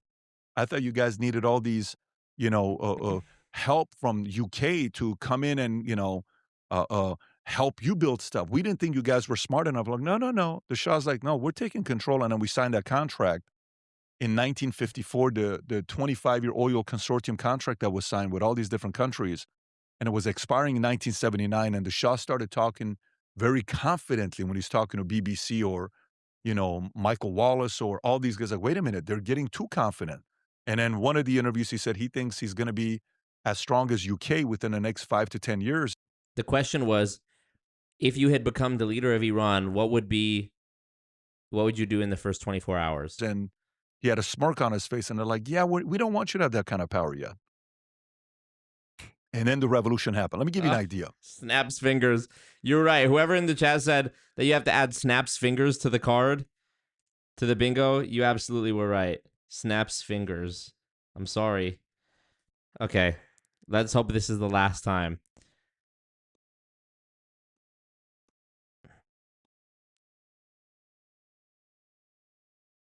I'm going to count Brooklyn, Tico, Tico, Brooklyn, Santa Rosa, because he mentioned his 4 kids and read all of their names and said all their ages. The market, yep. I mean, this is crazy. I just started a new sheet 20 minutes in, and we're already almost half done it. So I grow my businesses, and I used to get hate internally from the insurance industry. When I was small, I didn't get a lot of hate. Guys that were bigger than me would say things like, oh, you're doing great, or you're doing this, right? And I'm sure when you had 100,000 subscribers, everybody's like, oh, look at him. He's a nice guy. You're doing this, you're doing that. I'm just like, one of the options here was you're just like me. That would be if you have that on your bingo sheet, that would be one to put right now, that you're just like me. Insurance company. Is that on here? Insurance. I got to add it. Insurance company. He says insurance industry here, but let's put insurance company. Wow. Insurance company. Number 1, snaps fingers. It's called mindset. Trump. Khomeini. Mama's communist. Job. Okay. See, it doesn't even matter. It doesn't even matter. I don't know what he's doing. I don't know how big he's going to get. How many do you have right now? 2, 3, 4 million? Yes, you blew up. You've blown up a lot. So what do some people say about you when they criticize you? Oh, you know, they may say he got lucky.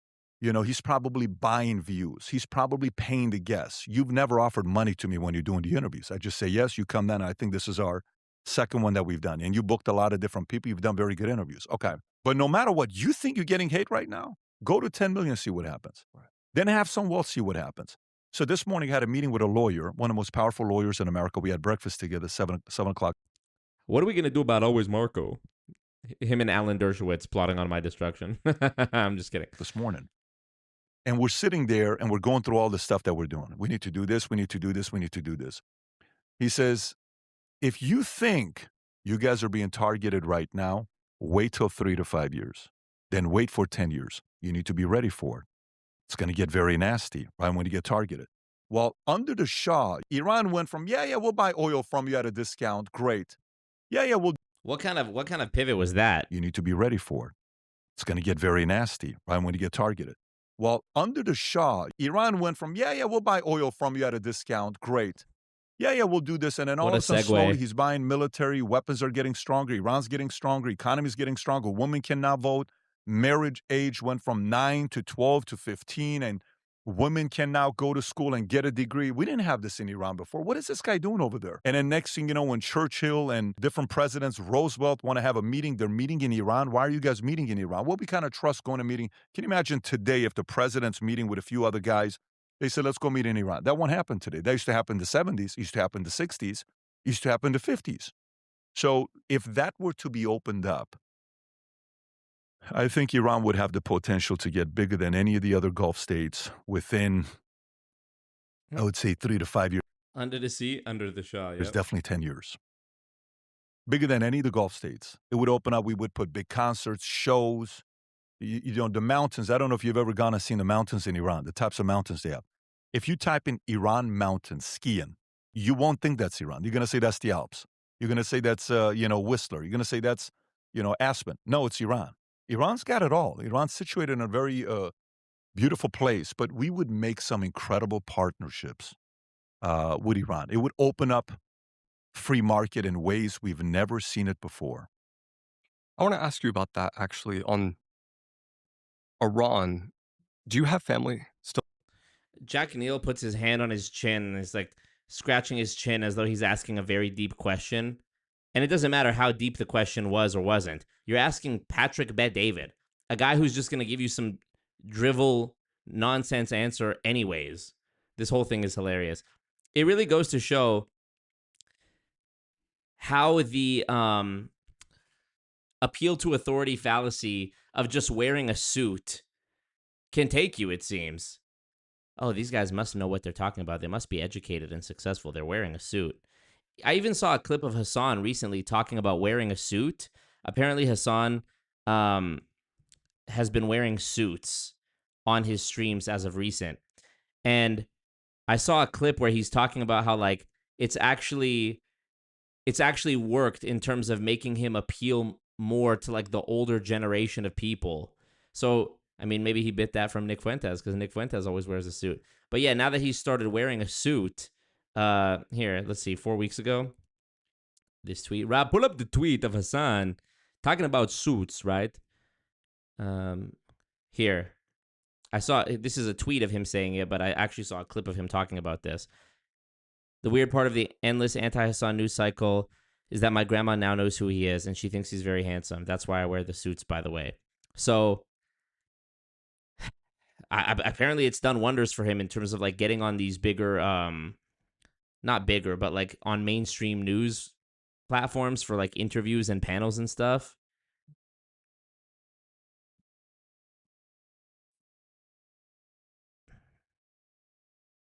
Mad thing. Still there? I have one first cousin, and he lives in Iran.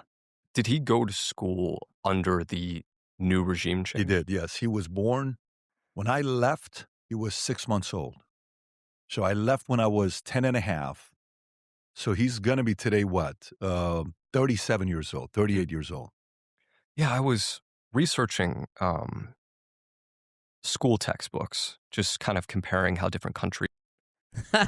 The Chill Penguin says, why would I not think it's Iran Mountains when I typed Iran Mountains? True. PBD doing the athlete who got injured and never made it big routine. Yep.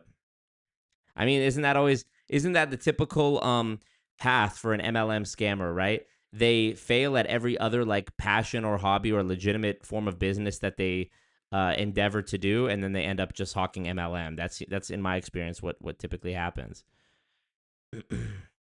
Just present information, and I saw something along the lines of like in Iranian schools they write that America is like big Satan or something. It's like some verbiage or wordage like that. Wasn't like that before 79, by the way. Right. We were allies.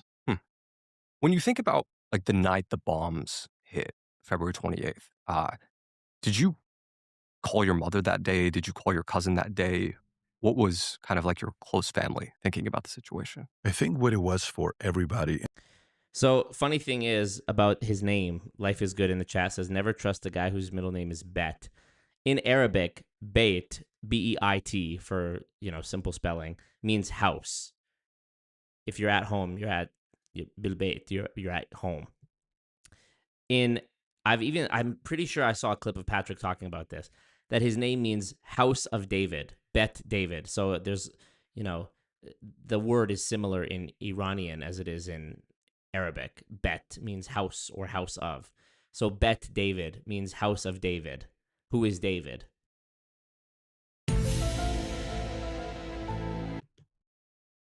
In our family, is this gonna be the moment where Iran's gonna be free, that we can go back and visit? And Cordines, I turned it down, but if I did do it, I would make Iran a world superpower and go down in history. I turned it down though, yeah. go walk and show the family the places we grew up in.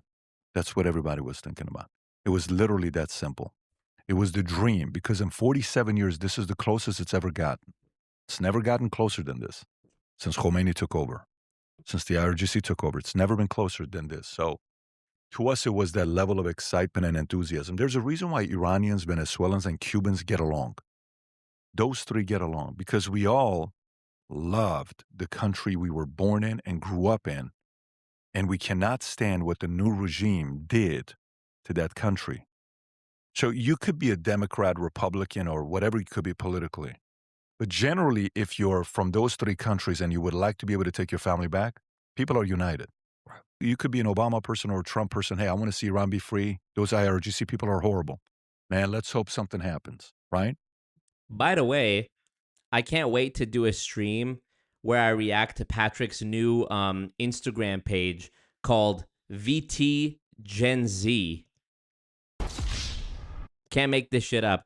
He has a new Instagram page with this kid who, it's this kid who runs it based on what I can tell. And it's, him giving advice to younger people to like make him appeal to Gen Z. And the first post on this page was on May 13th, not long after the video, the Luigi Mangione supposed letter that he got from jail video, where he said, in Patrick's video, he relays a message from Luigi where apparently, allegedly, Luigi said to him that he has a problem with Gen Z, that Gen Z doesn't like him. And then shortly after, this Instagram page comes into existence called VT Gen Z. I mean, Absolutely. It'll mess up everything. It'll mess up expectation. It'll mess up what really happens. When I went in the military,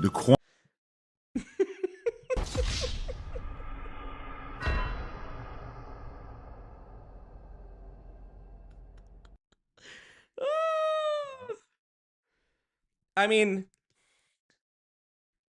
I'm pretty confident that any of you at this point, even if you don't have the voice and the mannerisms and the impression down, I'm pretty sure that any of you could like guess what he's gonna say. I just randomly picked that clip. I haven't even seen that clip before.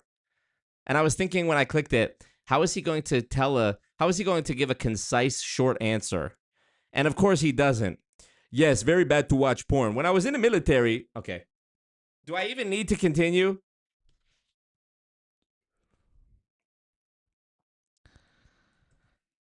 So that's another stream. That's for another time, right? So that's the part with this where it was. He always says, that's the part. His grammar is so bad. That's the part with this. I speak 5 languages. Man, let's hope something happens, right?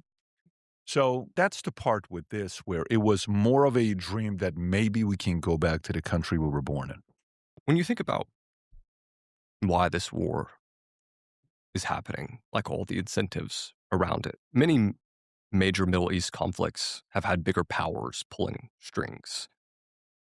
You said a moment ago that this war was between Iran, the US, and Israel, but do you think Iran is a proxy war for other countries? Are other countries involved, and how important are they as players?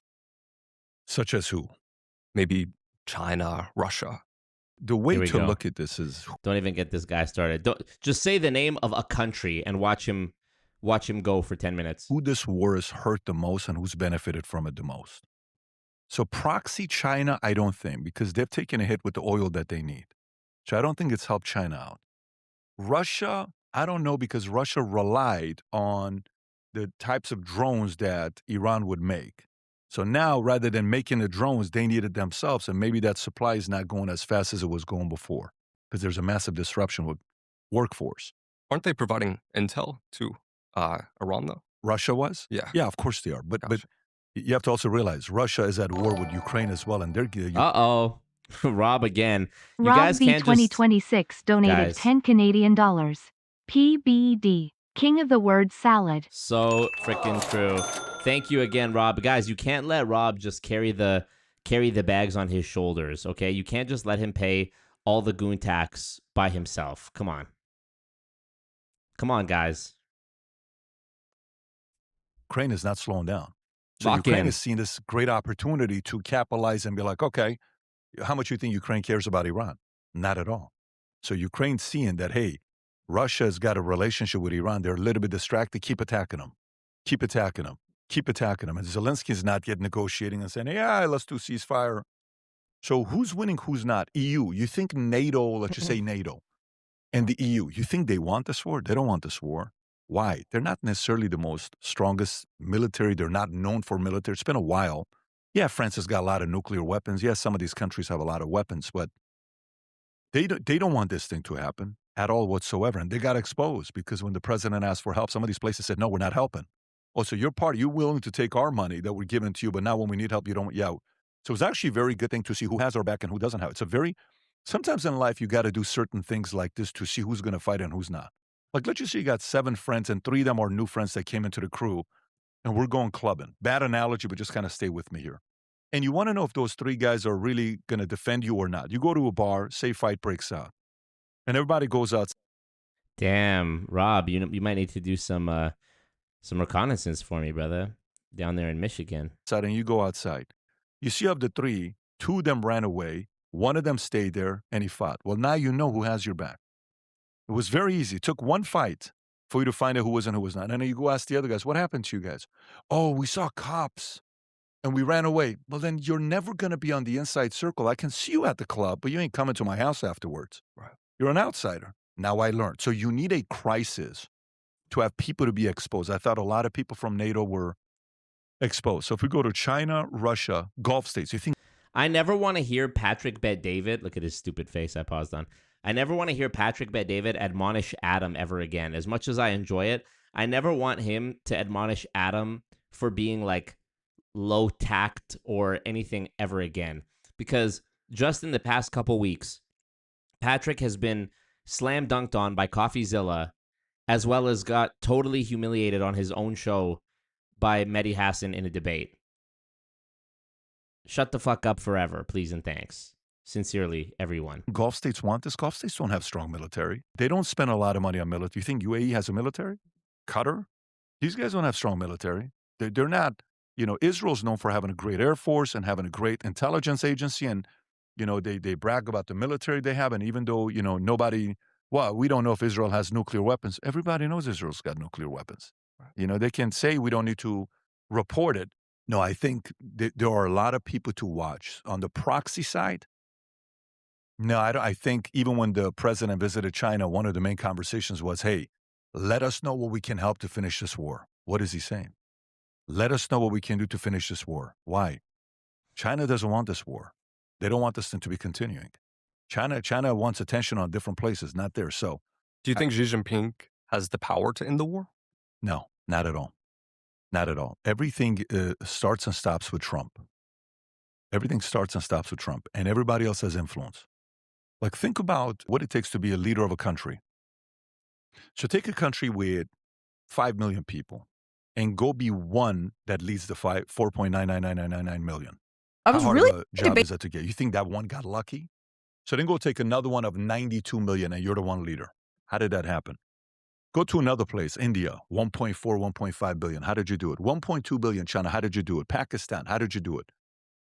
These are all very shrewd, strategic, Pat has a vast, deep knowledge of all militaries. Hilarious. Maneuvering, knowing how to handle the shots, the chaos, the criticism. Some of them were placed, some of them were financed, some of them were selected, some of them were positioned. But regardless, they got to the top somehow, some way. How did they do it? So these are all players, and they all think very highly of themselves. And they'll play the different games because they all have read the same books. They've all read Prince, Machiavelli. They've all read 48 Laws of Power. They've all read The Five Rings. They know all of these things. They've all read Your Next Five Moves. They all studied Mussolini. They all studied, the nasty leaders, the good leaders, the General Pattons, the Napoleons, the Hitlers. They have to read these things to know what happened with the enemy. And part of it is not reading it to say, I want to be inspired to be like, it's like, no, I got to read Mein Kampf so I know how you are if you're Hitler, and I got to know how to deal with you, right? So they've all read the letters of KGB. They've all read the letters of, previous directors of Mossad. You're dealing with all of those 200 people in a room. But there's one Trump. And there's one Trump. And that guy, you're not used to a guy This is a guy who came from the business world, who did deals, who's been on media for 15 years, who's had controversy his entire life, and he's maneuvered and he's danced and he's gone. These other people don't have that kind of media experience that he has. Why do they not have that kind of media experience? You know why Trump has more media experience than any of these other leaders? One reason. Why do you think? You're a smart guy. Why do you think Trump has more media experience than these other guys? It's such an easy answer. Freedom of speech. Right? Okay. So what is Patrick, with the way you waffle around, you could have said anything. Don't say it's such an easy answer. Pat, you're so funny. Sasai Music, Marco. Legitimately, what is bro talking about? The Tupacs, the Sennas. They've all read Rich Dad, Poor Dad. Hilarious. You guys are so funny. freedom of speech allow us to do? You get to ask me pointed questions. Some people may say you've asked some direct questions today. Great. Guess what? You have the right to do it. It's America. Now, I can say, screw you, and I walk off. Like kind of what happened a few days ago with, the president and Kristen Welker on Meet the Press. But you're being respectful. I'm just giving you an example. I'm not saying I'm doing that. So, but in all these other countries, guess what they don't have? Freedom of speech. Right. So guess what those leaders don't learn? Criticism, public humiliation. You know what a special gift that is to learn on how to handle public humiliation? That's one of the greatest gifts you'll have, by the way. Good to know. Actually, this is a screenshot right here. This is like a thumbnail screenshot right here. Good to know that you think that, Pat, because there's been a lot of it coming your way recently, and I'm sure there will be more in the future. People don't realize this. Like, Wendy lost. Pat, when his wife asks what he wants for dinner. So when I'm in the military, you look at something like a Putin and a Reza Pahlavi, right? Lost yesterday. The Spurs lost. They were up 29 points. It's the most embarrassing loss in the history of basketball ever. Yesterday happened. What's the benefit there? Yesterday, if you have yesterday on the bingo sheet. Everybody else, well, bitch, he's a loser. I cannot believe he did this. What a horrible coach. This is the worst team. They don't have backbone. They don't have this. They don't have that. You can say all you want. He went to sleep last night tossing and turning, and all his mind thought about, how the hell are you going to fix this? And that's a gift. And Trump's had that since his 30s. And these other world leaders don't know how to handle a guy like that. These other leaders are like, they don't want to talk to their press. He talks to his press every single flipping day. So nice. Watching the F-bombs there, I see. I think, the leader of the free world is Trump. All these other guys are figuring it out. The president's had some very bad setbacks this year that was publicly humiliating. When the Supreme Court didn't rule in his favor for tariffs. When the SAVE Act that was coming out, Congress voted for it, Senate 48-50, 4 Republicans voted against it. That was one of the biggest legislations he's had. He's had some public losses, but tariff was one of the biggest controls he had against other countries to say, if you don't do this, I'm going to put a tariff on it. He can't use that card anymore.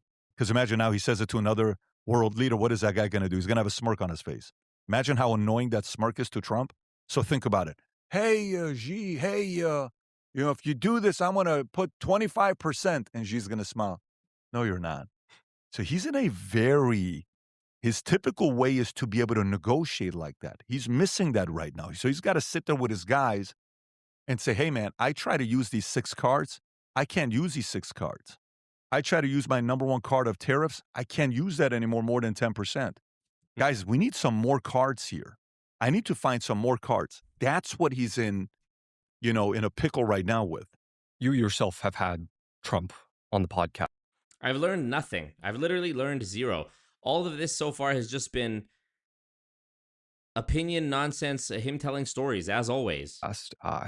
You've had Benjamin Netanyahu. Damn, only 16K views in 2 days? What the fuck?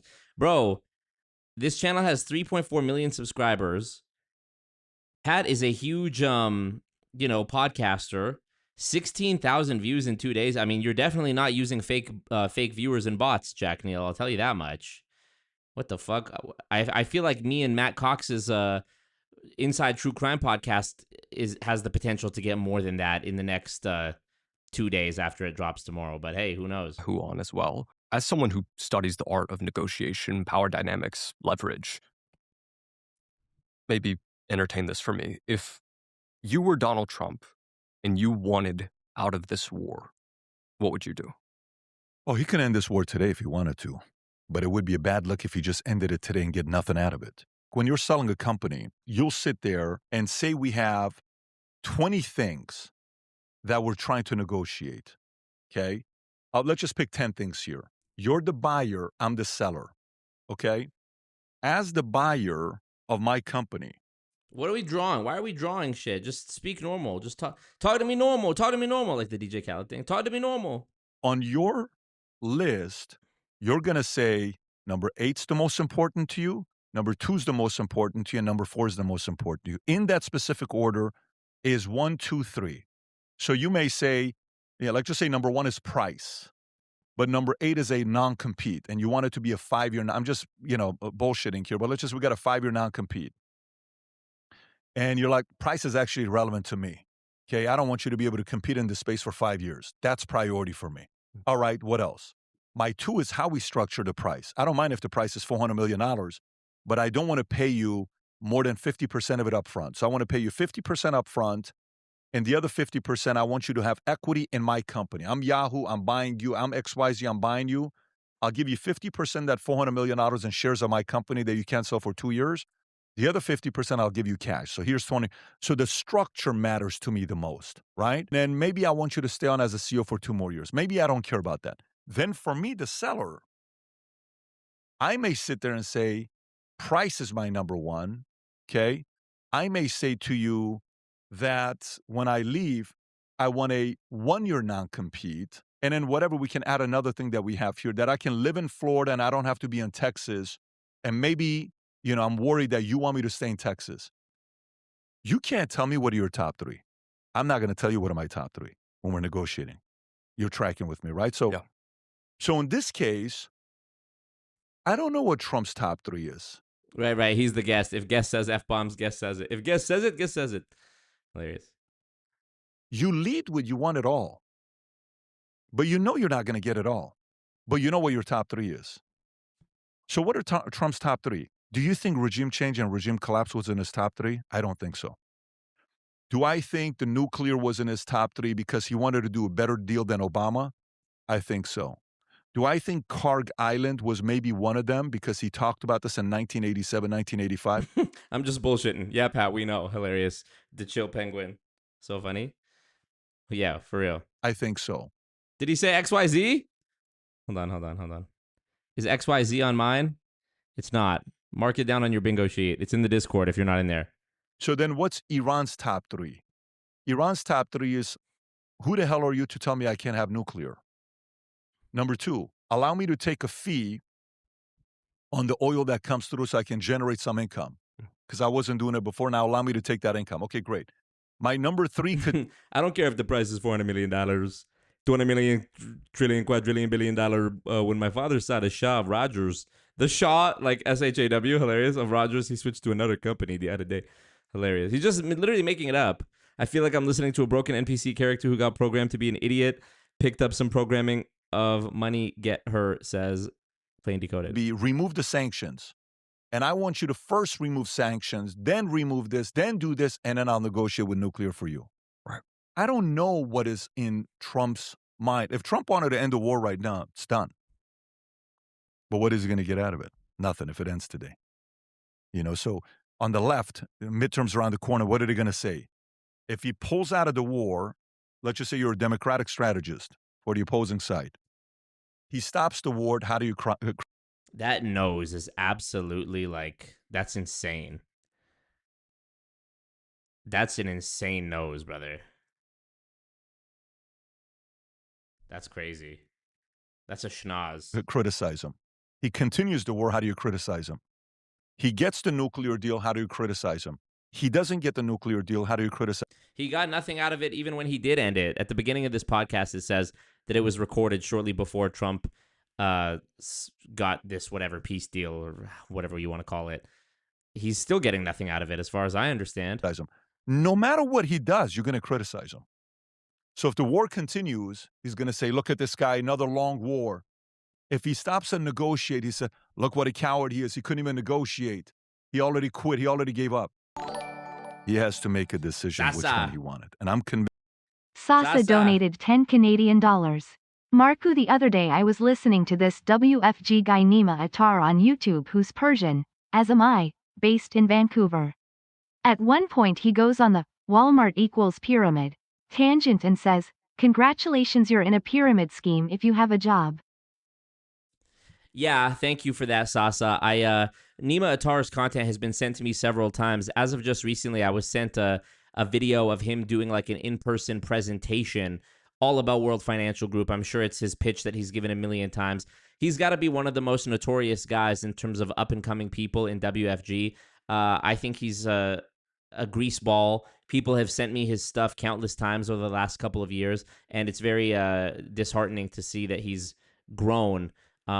He's a completely see-through grifter, if you ask me, just taking one look at him. It's almost like a Patrick Bet-David Jr. type of situation where he's got this he's just wearing the costume, and I'm pretty sure that it's probably the same video that you're quoting here in your donation, which thank you, by the way. Yeah, I mean, they say the same shit constantly. It's like, I was watching some of that presentation. I didn't watch all of it. And as I was watching, I was like, yep, this is nonsense. I mean, I just know all of their little logical fallacies and false equivocations that they make. And so it's so easy for me to debunk them. So I'm sure I will end up doing maybe I'll do a stream about that one, reacting to that, because it's been a while since I've done one of my meet certain person streams. And he's definitely deserving of one. He's a scoundrel, in my opinion. So, yeah, thank you for the support, Sasa. Finally, somebody aside from Rob, dropping the bag and carrying the goon tax upon their shoulders. I appreciate that. Vince Trump knew going in what his top three were, and maybe the rest of us don't know. Maybe the only person that knew was him. The Chill Penguin says, I got a big nose too. Not like this guy. This guy's like a toucan. Get Clavicular's nose on the line, yeah. Yeah, this with the nose, hilarious. You said that this war benefits Israel as well. I want to ask, if you were Benjamin Netanyahu, perhaps. Oh, here we go. Here we fucking go. Do I need to clip this?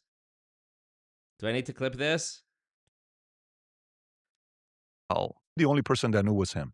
You said that this war benefits Israel as well. I want to ask, if you were Benjamin Netanyahu, perhaps, and you wanted to pull Trump deeper into this war, how would you go about doing it? Keep killing the people you're negotiating with.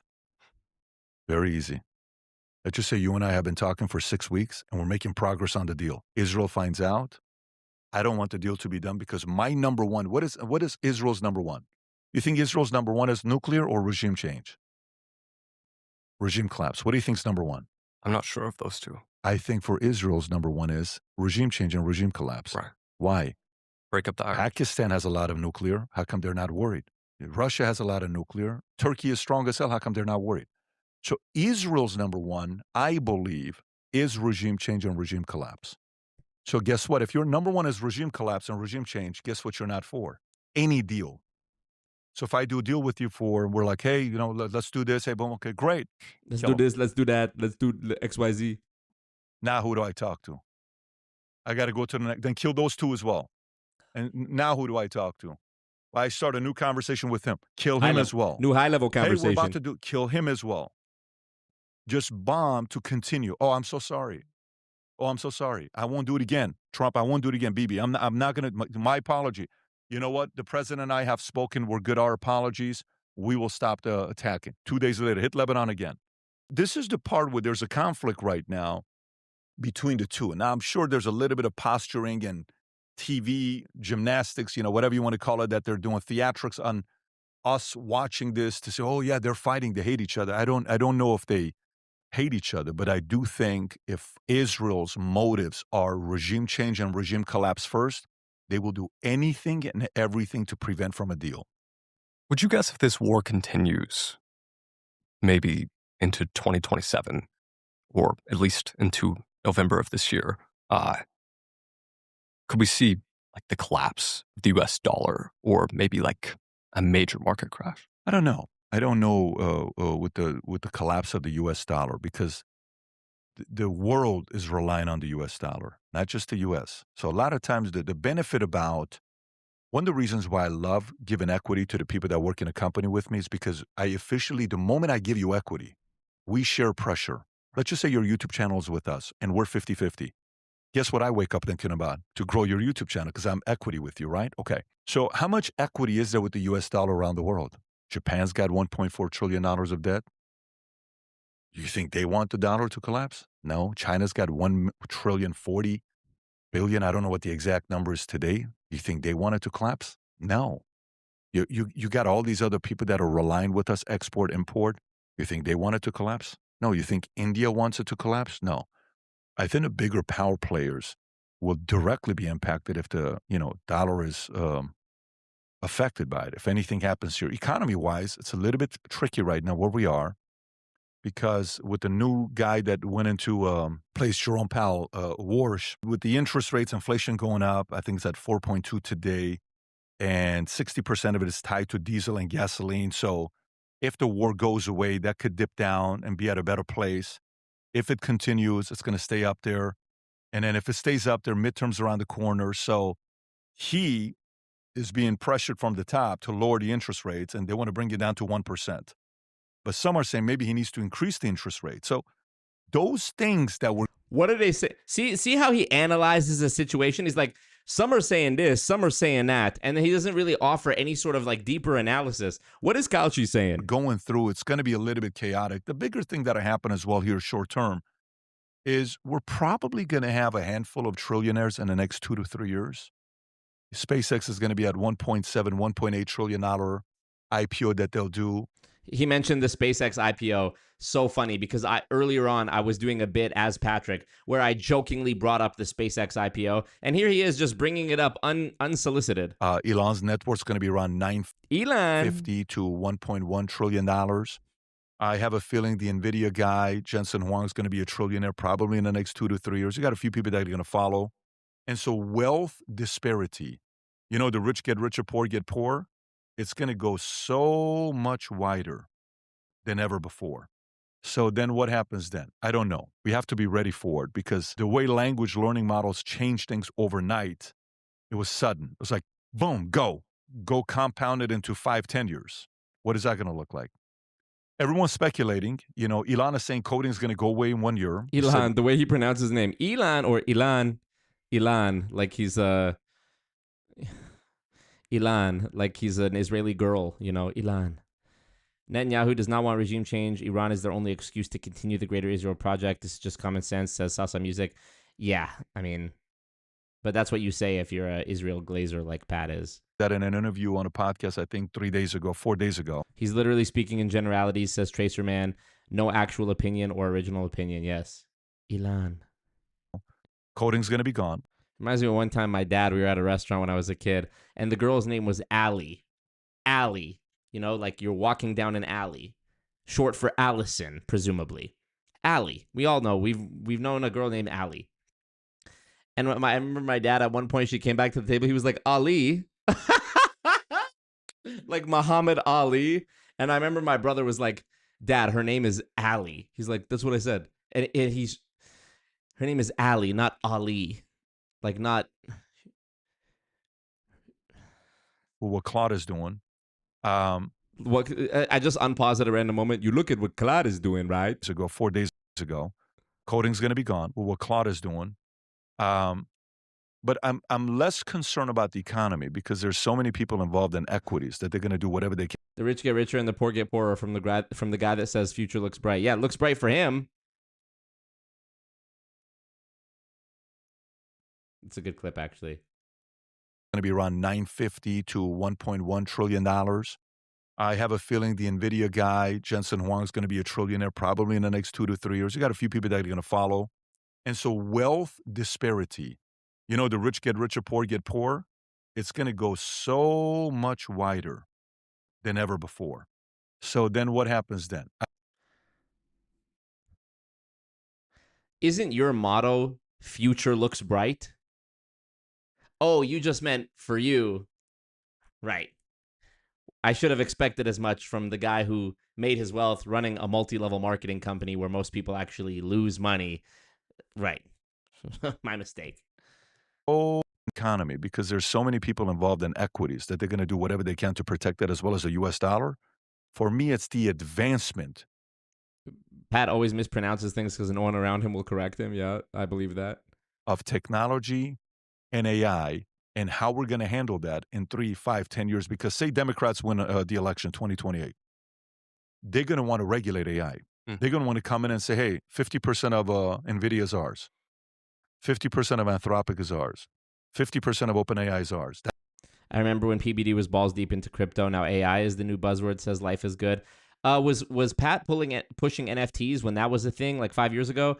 Also, yeah, the explosion or implosion of Goliath Ventures was kind of the big climax, big signifier that the crypto era is done.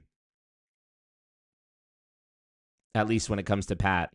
That's what they're pitching. Now it's prediction markets and AI right now. Right. You know, how you navigate through it and how the midterms are going to be with House and Senate. We're entering a very tricky situation here next 2 years. I want to ask you later in this interview how AI is changing how you do business and what you're seeing. But a question I thought was interesting for you. It sounds simple, but I think you'll like it. Who do you think would win in a game of chess, Trump or Bibi? Oh God, this sounds like something that I would ask Patrick, like if I was filming a skit. Let's film this just in case we have to react to this. But a question I thought was interesting for you. It sounds simple, but I think you'll like it. Who do you think would win in a game of chess, Trump or Bibi? Actual game of chess? Like a real big game of chess, not in life and war. It's going to be Bibi. It's not even a question. Bibi would win. Why? Because how often do you hear the president recommend books? If I ask you right now, tell me one book the president's ever recommended. His own? His own. Yeah. Any other books? No. He's not like, I remember when I read this book. I remember when. He's not that guy. But Bibi is the guy that'll recommend 200 books on history. So what does that mean? Do I think Bibi sat there and for hours played chess and studied how to do it and all that? I do think that. You know, Middle Easterns will play games like backgammon and chess.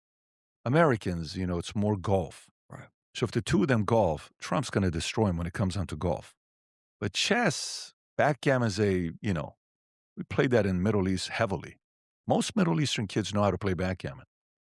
Now, the real question is, if you had Tom Brady, Michael Jordan, Tiger, Reza Pahlavi, and Tupac, who is winning in a game of Uno?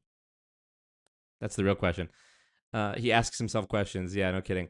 GMTA, appreciate you. Yes, I've been to Benjamin Park. Absolutely. Great place. Such a great place, frankly. You look at what they do. Yeah, I enjoy it. It's a very different, so specific to chess, I think Bibi wins. Golf, Trump wins. But chess, Bibi wins. And I guess if we talked about chess as an analogy for just strategy in general, you would likely say Trump. Not necessarily. I would say both of them. The only difference is, okay, let me ask you a different question. Why are you asking questions at all? Aren't you being interviewed? You look at somebody like Trump or Donald Trump or Bibi or both, right? Who's a better leader in conflict resolution? Elon Musk and Marco Rubio. Elon. Naturally, we would be inclined to answer who? Elon. Right. Naturally, right? Why though? Just me personally, I've seen Elon deal with more conflict, or at least appear to deal with more conflict. Okay, great. So, but he also has access to what? Money, and he can hire some very brilliant people, smart people, right? So in the case of Bibi versus Trump, the difference is what? Trump has access to resources. Bibi does not. Like what? Everything. Everybody wants to do business with America. What is the most hated leader in the world today? The number one hated leader, I think he's number one or number two. Number one is Musk. Who's the number two hated leader in the world today? It's Bibi. And those are the two names I think Bibi is probably more hated than Elon. that compete. So in politics, it's Bibi. What happens if you're the most hated person in the world? How many phone calls can you make to get deals done? You can't. So what do you not have? I have more cards than you. You can read 10,000 books. I've read 2 books. But I've been in rooms and I've negotiated and I've built relationships with others more than you. They hate you. They like me. He pronounces leader like liter, like a liter of liquid, yeah. Can you throw on a random fa? Yeah, I got you. Can you bless me with something? Oh, gosh. Money-wise? Elon Musk. The amount of Elon Musk that we're talking about today is crazy. Fa. If I had $1 for every rhetorical question PBD asked, you might be able to afford a VIP ticket at Vault Conference. The why are you asking questions reminds me of when I was watching your Meet Ed Milet video this morning from years ago, and he literally said in his sales techniques video to answer questions with questions. Yep, absolutely. By the way, I just want to say, because I've been getting more and more, and it seems, I mean, I'm a bad businessman, what can I say? But the more I talk about things that I have available for people to buy that might help them, the more people actually do buy it, which is obvious. But sometimes, I don't know, I just hate being salesy, and so I always forget to say this. But if you don't want to join the Mission to Monetization, like one-on-one calls, if that's not something you're interested in, like learning how to make money on content or with content, or to grow your business with content, you can go on alwaysmarcomerch.com, and you don't have to buy like a full 90-minute session like you do on the Mission to Monetization site, where we actually would need the time. We would need at least 90 minutes to do anything productive. You can book a 30-minute call on alwaysmarcomerch.com. So I've been getting a lot of DMs recently just from when I was talking on the last stream about Thailand, and people asking me questions about like visas, logistics, what's the culture like, what's the food like, what's the living situation like, language, etc. And we always think that everybody knows what we know, but I don't have to think back that far to remember that all of this was like a very new experience to me, and I was figuring it out. And there's so much that I would have done differently in hindsight when I first went to Thailand compared to now.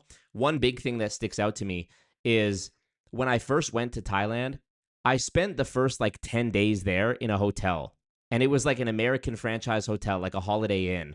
And that was a big mistake. I shouldn't have done that, because when you stay at a like international franchise chain, you're paying the same price that you would pay anywhere else. So I was spending like $200 a night for 10 days, like basically spent $2,000. And that would have got me 2.5 months of rent at the first place that I moved into after that. So in my mind, I was like, yeah, I'll get this hotel for 10 days while I like look around for apartments and stuff.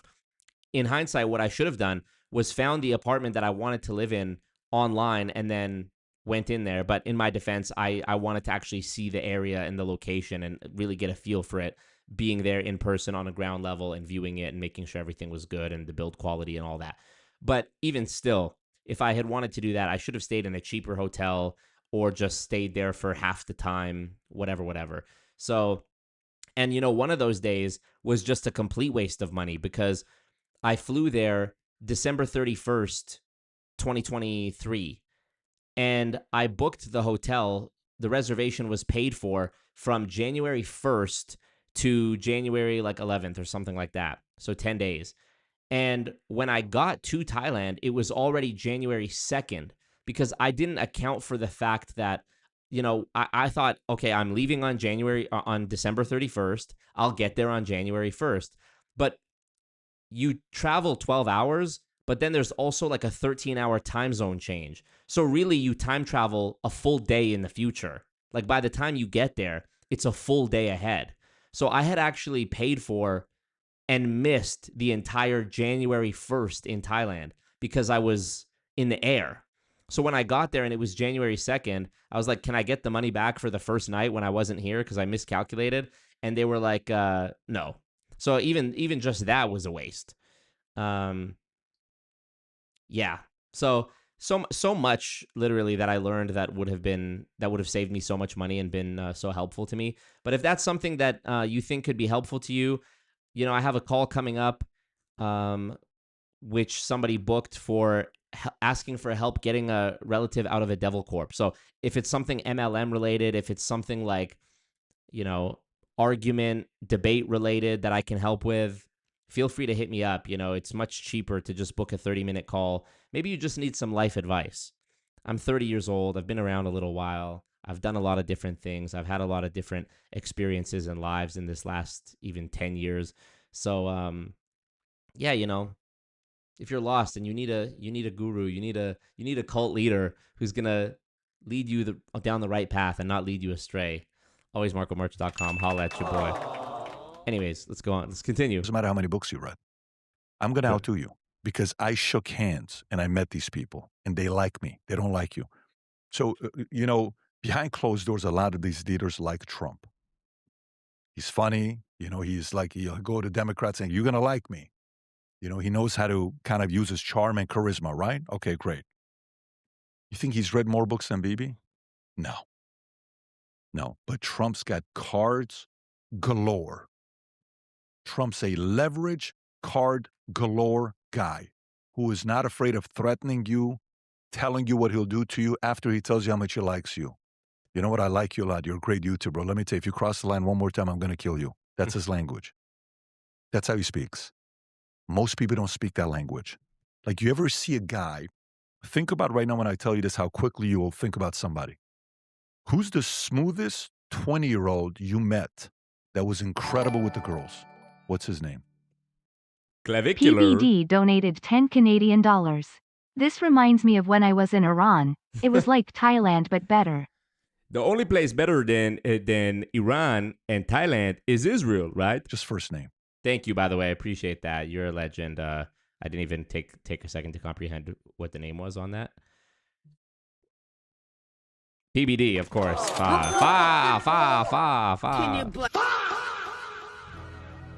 Even go to high school. Who was the smoothest guy in high school with girls where you're like, how the hell is It was Marco. he able to do this with girls? There's a guy named Ryan. Okay, Ryan? Yeah. Let's say Ryan. Do you think he was taught that or he was born that way? I'd say he was born that way. He's born that way. So think about that. So if you read every single book in the world on power dynamics with women and flirting and all this other stuff, even if you did, you think you would ever get naturally as good as he is naturally? I would say yes, but if he read even one of the books, he'd probably outpace you. So so he needs to read one book for every 50 books the other guy has to read, right? Yeah. So this is the part where Trump was born this way. If you go back and think about Trump at 12 years old, what do you think he was like? He listened to everything mommy and daddy said? Hell no. You think he was a little bit mischievous? You think he was a little bit of a troublemaker? Yeah. So he's learned how to get out of things. And, he's been doing this for a long time. He hasn't just been learning how to do this last 10 years. It's like the story of Tiger versus Federer.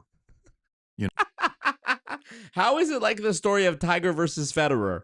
You're just saying stuff now. Tiger was systematically taught and built to be a great golfer by his father since he was 12 months old. 18 months old, he was taught. I will only join your call if you have a ridiculous hat. I propose a Shako hat for said hat. What the fuck is a Shako hat? Look, I'm not here to be your little jester. I demand you dress as Gaddafi. Oh, it's one of these, like a military hat. Okay. The answer is no. Sasa, appreciate you. If everyone chipped in 5, there's 140 people watching right now. What is that? 140 times 5. It's like $50 billion. $700. I'll take that. Let's take that. Everybody put $5. Double it. Put in 10. Put in 50. How to hit the golf ball, right? Federer was. This whole interview is a conceptual dream scenario. It's a fever dream. If you ever need, hey, Israel, if you're ever going to capture me and torture me, just play this interview on loop. He played every sport. He played badminton. He played this. He played that. And then all of a sudden, late. Typically, kids start tennis super early. Yes, we are still on the chess question. Started late. And then all of a sudden, becomes the greatest pre-Nadal and all these other guys showing up before Novak. He becomes the greatest tennis player of all time. Naturally, right? Naturally. Some of them is like, no, here's what you're going to do. I'm going to build you into being this. And the other guy's like, I'm dancing. You know what? This is boom. So I think Trump dances. Everybody else studies. Trump's dancing. You once said, such a great dancer, frankly. People tell me all the time. They say, Donald, sir, you're such a great dancer. Great, so great, frankly. Nobody dances better than me. Excuse me, Patrick. Such a great guy. You look at what he's doing. It's tremendous, frankly. About 2 weeks, it'll be all figured out. quote, if parents can manipulate kids into believing Santa Claus exists, Spoiler alert, any kids watching? to the government, they're the parents, you're the kids, and they're fooling you and I. What do you think is the biggest lie being told in 2026? That Patrick Bet-David should be listened to and given money. How much value is there on selling fear? A ton. Fear can lead you to buying a product. Fear can lead me to taking a certain medicine or vitamin, going to the hospital. Fear can make me vote a certain way. Fear can make me quit my job or not buy a house or get into the market or not get into the market. The market? Rent, not get married, not have kids. Fear can prevent somebody from saying, you know what, I'm going to hold off till I have kids because let's first get ourselves settled and let's have some money and then let's have kids. Who convinced you that's the way to do it? Fear can convince us to only have 1 kid or 2 kids and say, well, we get it. We just want to have 2 kids because we don't have time with each other. Move on. I'll never forget, I talked to a guy named John Morris back in the days. He was a big UCLA School of Anderson, and he was part of Vistage. He was our chair. I said, how many kids do you have? He says 2. I said, why 2? The question is, what is the biggest lie right now? Now we're talking about John Smith having 2 kids. He said, one of the biggest mistakes of my life. I said, why is that? He says, tell me what we do in our lives at the moment we get good at it, we stop doing more of it. He says, I learned how to be a good parent after 2. He said, I would have been a better parent for the 3 and the 4. I should have had more kids. I should have had 4. Talked to a guy named Dr. Taylor Marshall. Making it up. Talked to a guy named John Broccoli, and he said, who's got 8 kids, traditional Catholic. I said, what numbers seem like a lot? Numbers guy.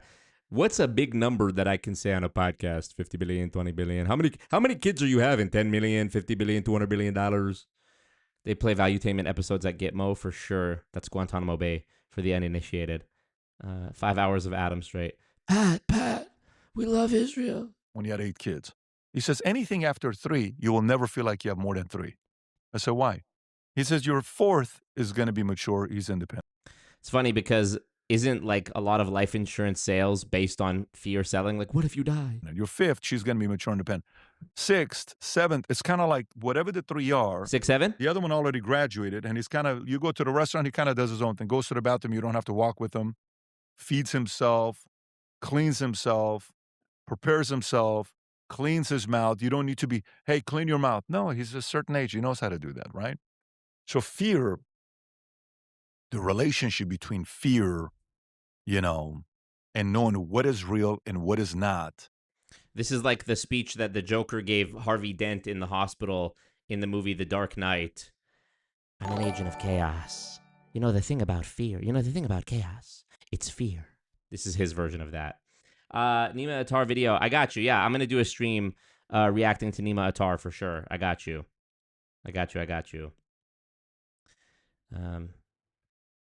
It's funny to see the way the crowd responds. It does excuse that culty or cunty energy. It does exude that culty or cunty energy, if that's appropriate. But fuck it, we ball. It's a Saturday night. We feeling good. Thank you, Sasa. Sasa and Rob.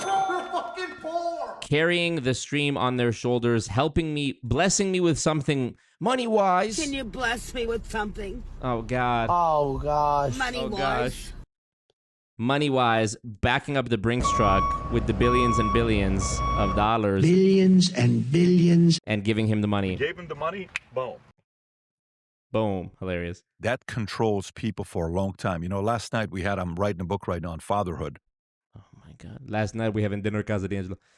Hey, Brandon, driving home from work, from your job, $50 billion. Yes. Did you make $50 billion today? If you didn't make $50 billion at your job today, what are you doing, right? And last night I took the kids out. We went to dinner because we're going to be out this weekend. So having dinner last night. This is the only way I can give you my CAD. Plain decoded. Don't do it. Don't do the YouTube super chat. They take your money.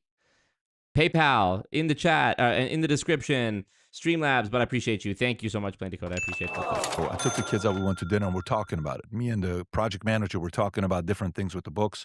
Thank you, Victor. Victor. All these notes here that I'm setting up.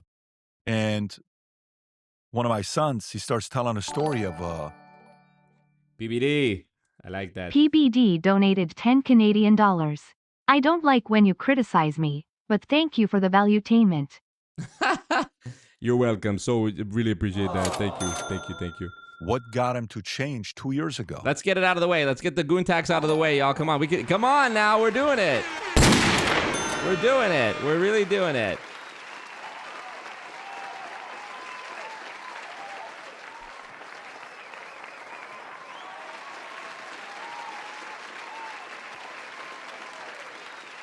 And he says, "What?" Bonknote, thank you. Bonknote, would you mind emailing me?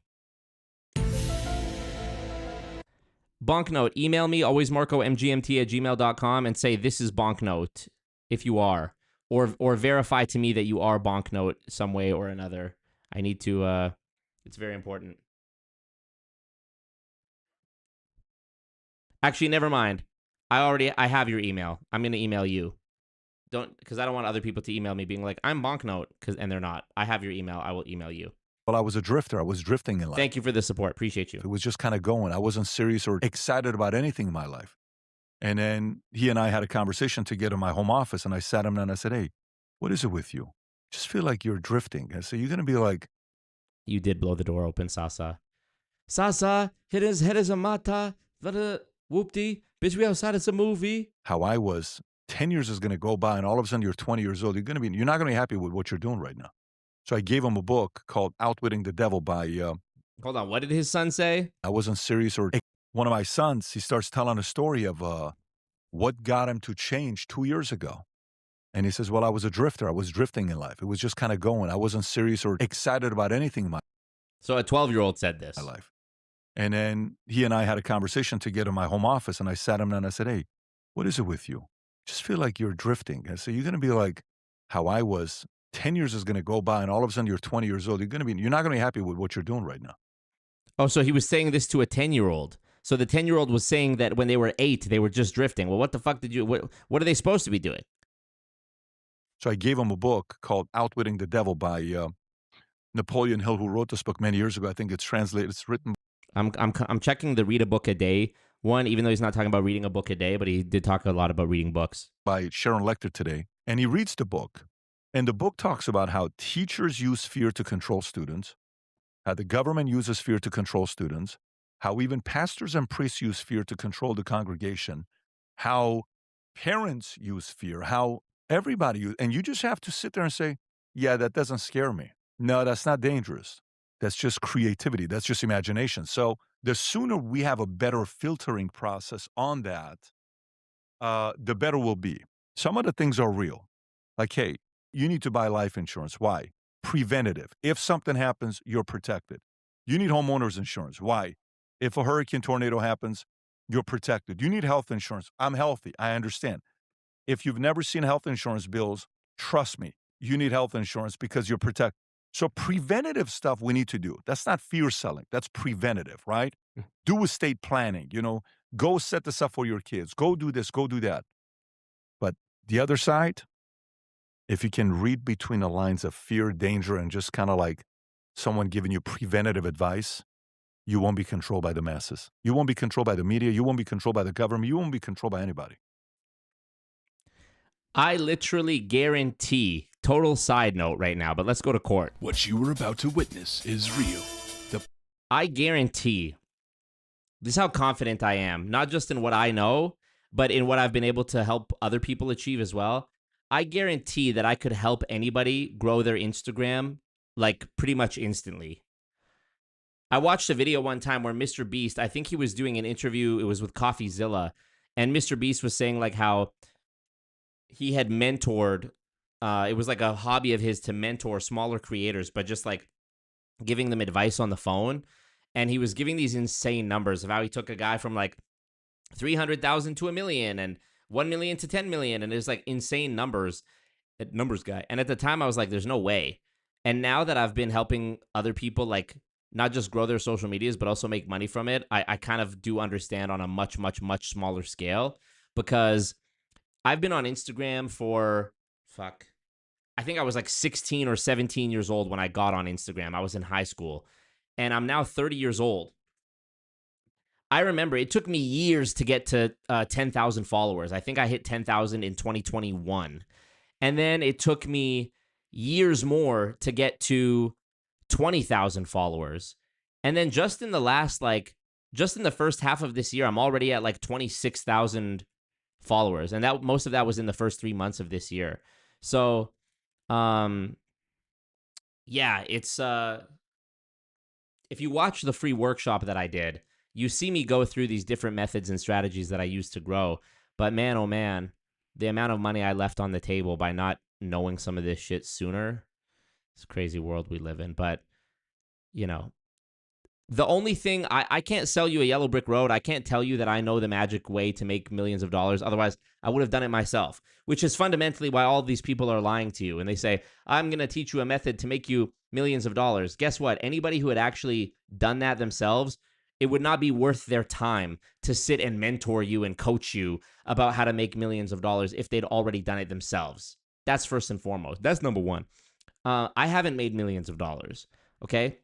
What I'm trying to emphasize for people, and I'm only saying this because I've done it myself and I've lived the lived experience of doing it, is just make a few $1,000s to start and try to leverage that money in another country.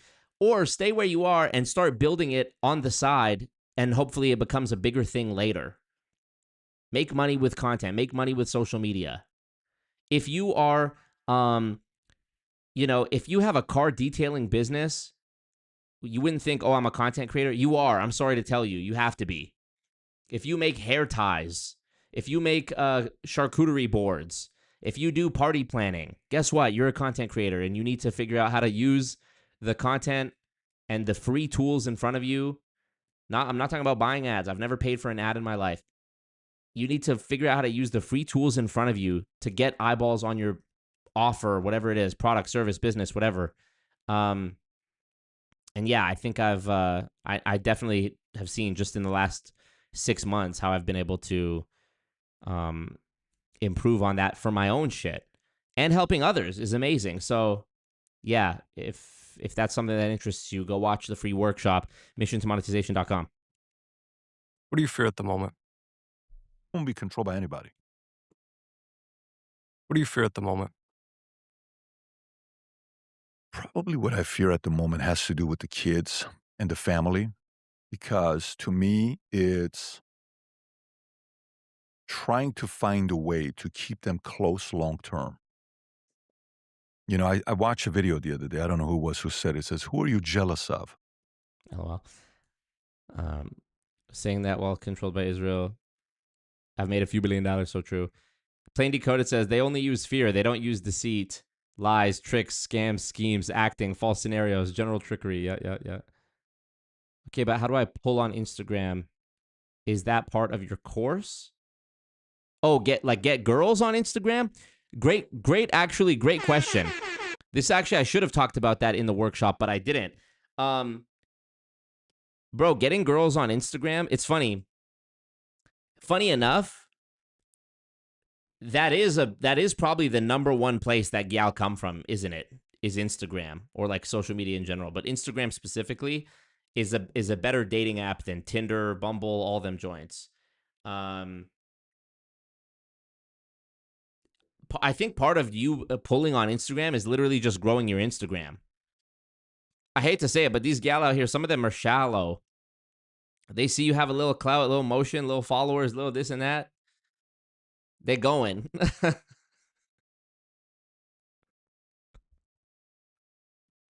And the guy said, I'm jealous of anybody with young kids in the house.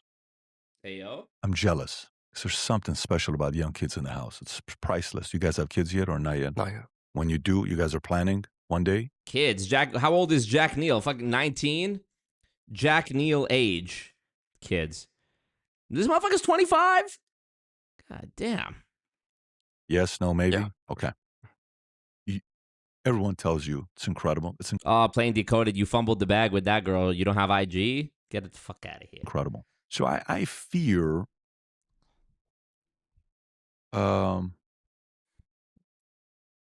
not maximizing the times with them today while I'm building the business, because my dream, even when I was 23 years old, was to build a business one day where the kids wanted to be close to mommy and daddy. It's kind of like the mindset. You know how Richard Branson said, teach your team everything so they can leave and be a competitor of yours, but treat them so well so they don't. Ooh, bingo! We got a bingo! Yes! Oh, sick. Let's go! I wasn't even expecting the bingo animation. That's cool. I didn't know it did that. The mindset. He mentions mindset, and we got it. We got the bingo. We got the free space. Rob pulled that up yesterday. What's this one say? Read a book the other day. Snaps fingers, and that's called mindset. Bro, we did it. Let's go. Hey. I have to pee. I'll be right back. Meet up on Epstein Island, chilling on a Epstein Island. You email me a brief so silent, but the conversation seem no private. Meet up on Epstein Island, chilling on a Epstein Island. As a young thing, give me excitement. Hard to keep this secret quiet. The royal boy is here. He be chilling on the pier. The weather so smooth, so nice. With a light young rum and ice. Say step on the island, no fear. No judgment on the island, it's clear. When Maxwell bring a surprise, we receive the package in a small size. Meet up on Epstein Island, chilling on a Epstein Island. You email me a brief so silent, but the conversations in no private. Meet up on Epstein Island, chilling on a Epstein Island. Cause a young thing give me excitement. Hard to keep this secret quiet. Me see a man in a wheelchair appear. Him with a short gal vibing right near. A statesman just come off him flight with a young thing on him left and right. There's a man a stand up at the gates. Him want come in, he can't wait. Him look very Bumbaclat. We're back. I want to teach my kids everything I have. I flipped my car and Epstein Island song is playing full volume over my speakers. Hilarious. Quick, before he's back, donate $10, $1,000 million. So they say I don't need daddy, but I want to treat them. So I want to teach my kids everything I have. So they say I don't need daddy, but I want to treat them so well that they want to be with daddy for the rest of their lives. For the rest of my life. When they're with us. So it's probably that. All the other stuff, it's just like, online commentary. Hey, you did this, you did that. We're gonna make a lot of mistakes. And we're gonna go through and we're gonna have to learn from it. Business deals, money. That's the closest he's going to get to addressing the CoffeeZilla thing again. Some incredible deals. We're making a lot of money. Some deals we don't. That's going to happen. Health, you got to take care of your health as you're getting older. It becomes a bigger issue. Nothing major outside of that. When do you think someone should be having kids? When do I think somebody should be having kids? When you find the right person to have kids with. The sooner I would have found the person to have kids with, I would have had kids with that person that day. Meaning married, proper, get to know them, go through the process. But the moment I know this is my wife and she has qualities to be a mother, we're having kids. We're having kids because I don't know about that, y'all. I feel like having kids is kind of a cope in 2026. I don't know. It's really interesting. I'm definitely in that like I've seen like TikToks and reels that are this similar theme as well, where it's like plan A, and plan A was like get married young and have kids young and have the white picket fence and all that. And it just didn't go that way. And then plan B was being the cool uncle and traveling the world and getting sued and, being James Bond and fighting the, paid assassins coming to hunt you down all across the globe and all this shit. And yeah. Let's see, man. Let's see what the future holds. Also, just like every seasoned veteran of the game, every seasoned veteran of the streets, I've seen this meme before that was like, when she's asking me, oh man, I'm gonna butcher this. It was like, when she's asking me my astrological sign, but I already lost the love of my life 6 girlfriends ago, or something like that.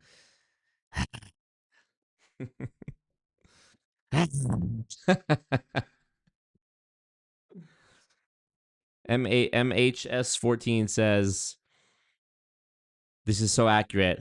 I'd pass up on any amount of money if I could keep my 4 around for as long as I live. Your 4 kids? Yeah, I mean, look, I have no doubt that when you have kids, you love them. Don't get me wrong. But I have so many little cousins and nieces and nephews and shit that it's like, 2 of my cousins had babies that are both under a year old. One of them's like 6 months old. The other one's like 10 months old. Another one is like 2, not even 2, 4, 7, 8. There's another 1-year-old actually. Yeah, there's a lot. The thought about, let's wait till we have money. Let's wait till we have this. Let's wait till we have that. Yeah. What up, Glow? Appreciate you. That was never a thing 100 years ago. That was never a thing 50 years ago. That's a thing today that everybody's saying, because everything today is more about, hey, let's enjoy our time. What about us? What about my body? What about this? And what about that? No, if you got the right partner that you guys are sharing similar values with, and you're a worker, like you're naturally a provider, I don't care if you make 40 grand a year right now, but if you're a worker and you're about finding ways to improve yourself, learn, study, your 40 is going to go higher. I'm not worried about how much money you're making right now, but it's who I build my family with. And then the other part is I got to make sure I'm also in a better state where my selfish score has decreased. I don't think anybody with a 90 plus selfish score should have kids. And what Self-snitch right there? does that mean? People that are just all about them. Don't worry about having kids yet. Good score is 65% about you, 35% about other people. Because then you're about contributing. You're about developing others. You still have your aspirations. 65% selfish is a very good score. But I would say those 2 things. Patrick, I'm going to give you the name of someone, and you just give me one word to describe them. Reza Pahlavi. Dan Bilzerian. Stud. Barron Trump. Stud. Donald Trump. Stud. Andrew Tate. Stud.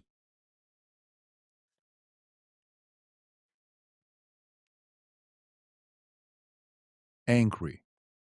Zoran Mamdani. Angry? Talented. Adam Sosnick. More clear. More clear. That's 2 words. He's more clear in life of what he wants to do today than 2 years ago, 5. Parviz Malakuti, I vote you as the next leader of Iran. Yeah, that'd be hilarious. Him in the whiteboard at the parliament saying, I'm a numbers guy. Years ago. He used to be all over the place. Ayatollah Mojtaba Khamenei. Broken. Ayatollah Ali Khamenei. Brutal. Ali? Reza Pahlavi. Sweetheart. Donald Trump. Leader.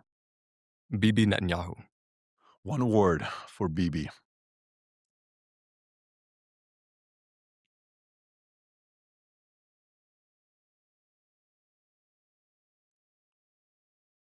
You call somebody that doesn't show you all his hands and he kind of plays along, but deep down inside he's got other motives. A rat? Deceptive? Sneaky?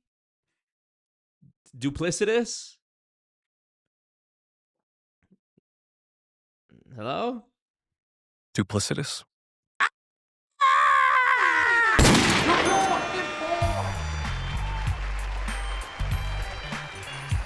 Marco. I have the best words, frankly, so many words. And that would be the word. Somebody like that. Because, yeah, you know what he wants to do. You see his motives, but he kind of is like, oh, no, no, we're good with this. We're good. We're good with that. And then he goes and continues to do what he wants to do. But in front of camera, he's very good, very polished. Polish will be one of them with him. Shapiro. I like how he refers to Ben Shapiro as just Shapiro, but everyone else he had to like say the full name about Khamenei and this and that.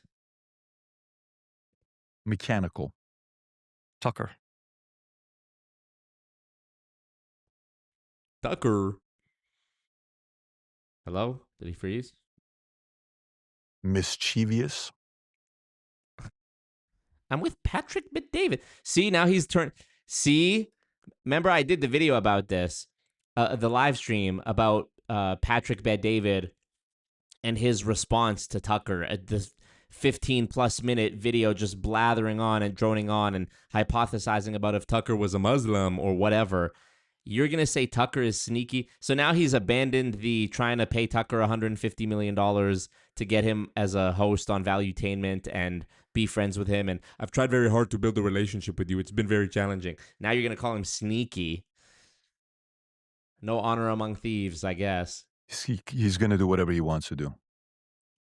Says the guy who literally got rich off a multi-level marketing scheme, but y'all not ready for that conversation. Tell me about that. Tucker's going to do whatever he wants to do. Tucker is he's like the kid that knows how to get under your skin. And the moment he finds out how to get under your skin, he will not stop. Or is it just you projecting and fuming about the fact that this guy doesn't want to be one of your yes men and kiss your ass and take your money and be on your show and be friends with you? He will not stop. He's mischievous. Okay. He's a childlike, grown man who is very entertaining, but... And I'm not even talking about the whole stuff where is he, taking money from Qatar and all, because we had a few ourselves as well. Set that part aside. Motherfucker, you had Netanyahu on your podcast. What are you talking about? Personality-wise, very entertaining, very mischievous. And, yeah, that's what I would say.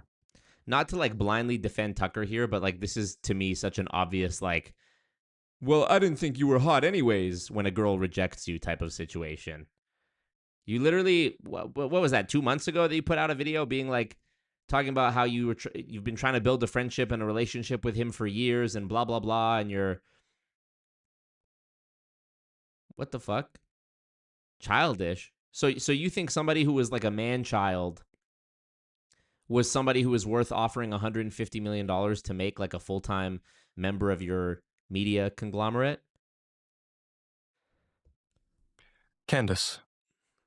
Extremely talented. Charlie Kirk. Missed. Seething.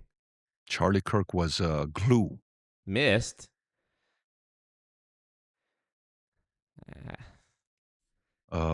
Charlie Kirk was a unifier. Charlie Kirk was above everybody. Who got glazed harder by the bandwagon of people who were pretending to be their fans the whole time after they died? Nipsey Hussle or Charlie Kirk? I know 0 people. I know a total of 0 people who listened to Nipsey Hussle before he died and who watched Charlie Kirk before he died. That's got to be like the biggest bandwagon or dick ride sesh I've ever seen. Of like, I was such a big fan. No, you weren't. Charlie Kirk was, it's as if he came from a couple hundred years ago. Can't describe that guy. That guy was an anomaly. He was one of a kind. I can give you 51 words for that guy. Came from a couple hundred years ago. Yeah, he's different. He's different. He's a pastor. He's a fighter. He's a general. He's a talented TV personality, incredible debater. The craziest thing to me about Charlie Kirk was the fact that he was only like 32. You're telling me that guy was only 2 years older than me? Come on, bro. Communicator, well-read, well-educated, loved the country, patriot.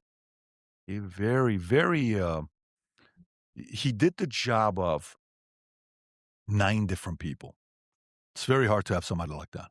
Very, very hard to have. To replace Charlie, you need 9 people. And each of them better be very good at what they do. So it's not like 9 people at 6 and above. It's 9 people at 8 or above. It's not easy. It's not easy to find somebody like that. Yeah, he was very unique. Erica Kirk. Erica Kirk.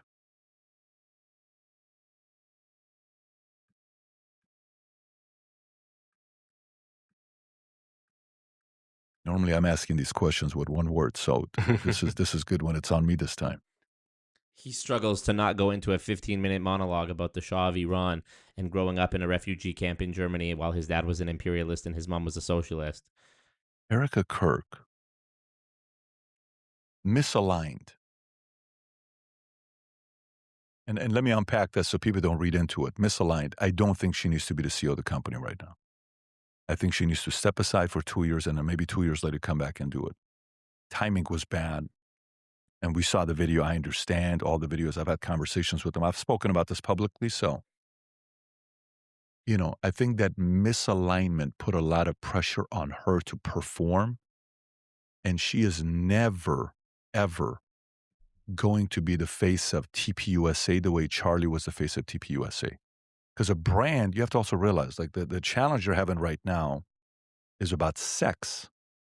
TPUSA was for young men and women, but it was young men. So TPUSA was about 90% young men, and the women would show up because there's great single men out there that are good young men with the right values. Now, those young men don't look up to an Erica Kirk. Young men need a man to look up to. So she's got a tough job of trying to, but I think it's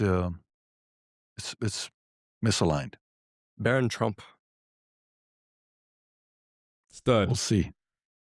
He's funny. He's like his dad, entertaining, funny as hell, witty, shit talker. BB needs to be the CEO of TPUSA, right? Shit talk. He is. He's good. He's really good. By the way, when he gets comfortable to get in front of the camera, the world's gonna be enamored by him. They'll hate him, they'll love him, but they're gonna be enamored by him. He's very. They haven't unleashed him yet. Mom is still holding back. But when Mom is ready, it'll be. Yeah, I'm sure when you sit with him, you're gonna really enjoy it. That's definitely one I've wanted to speak with for a long time. I'm sure you have as well. Yeah, we had dinner. We've spent some time together. He's a one of a kind. CoffeeZilla. Oh, no fucking way. No way, no way, no way. Let's see. And we've spent some time together. He's a one of a kind. CoffeeZilla.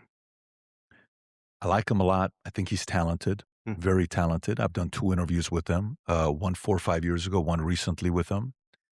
I think he's got a good heart. I think he thinks he's doing the right thing. And he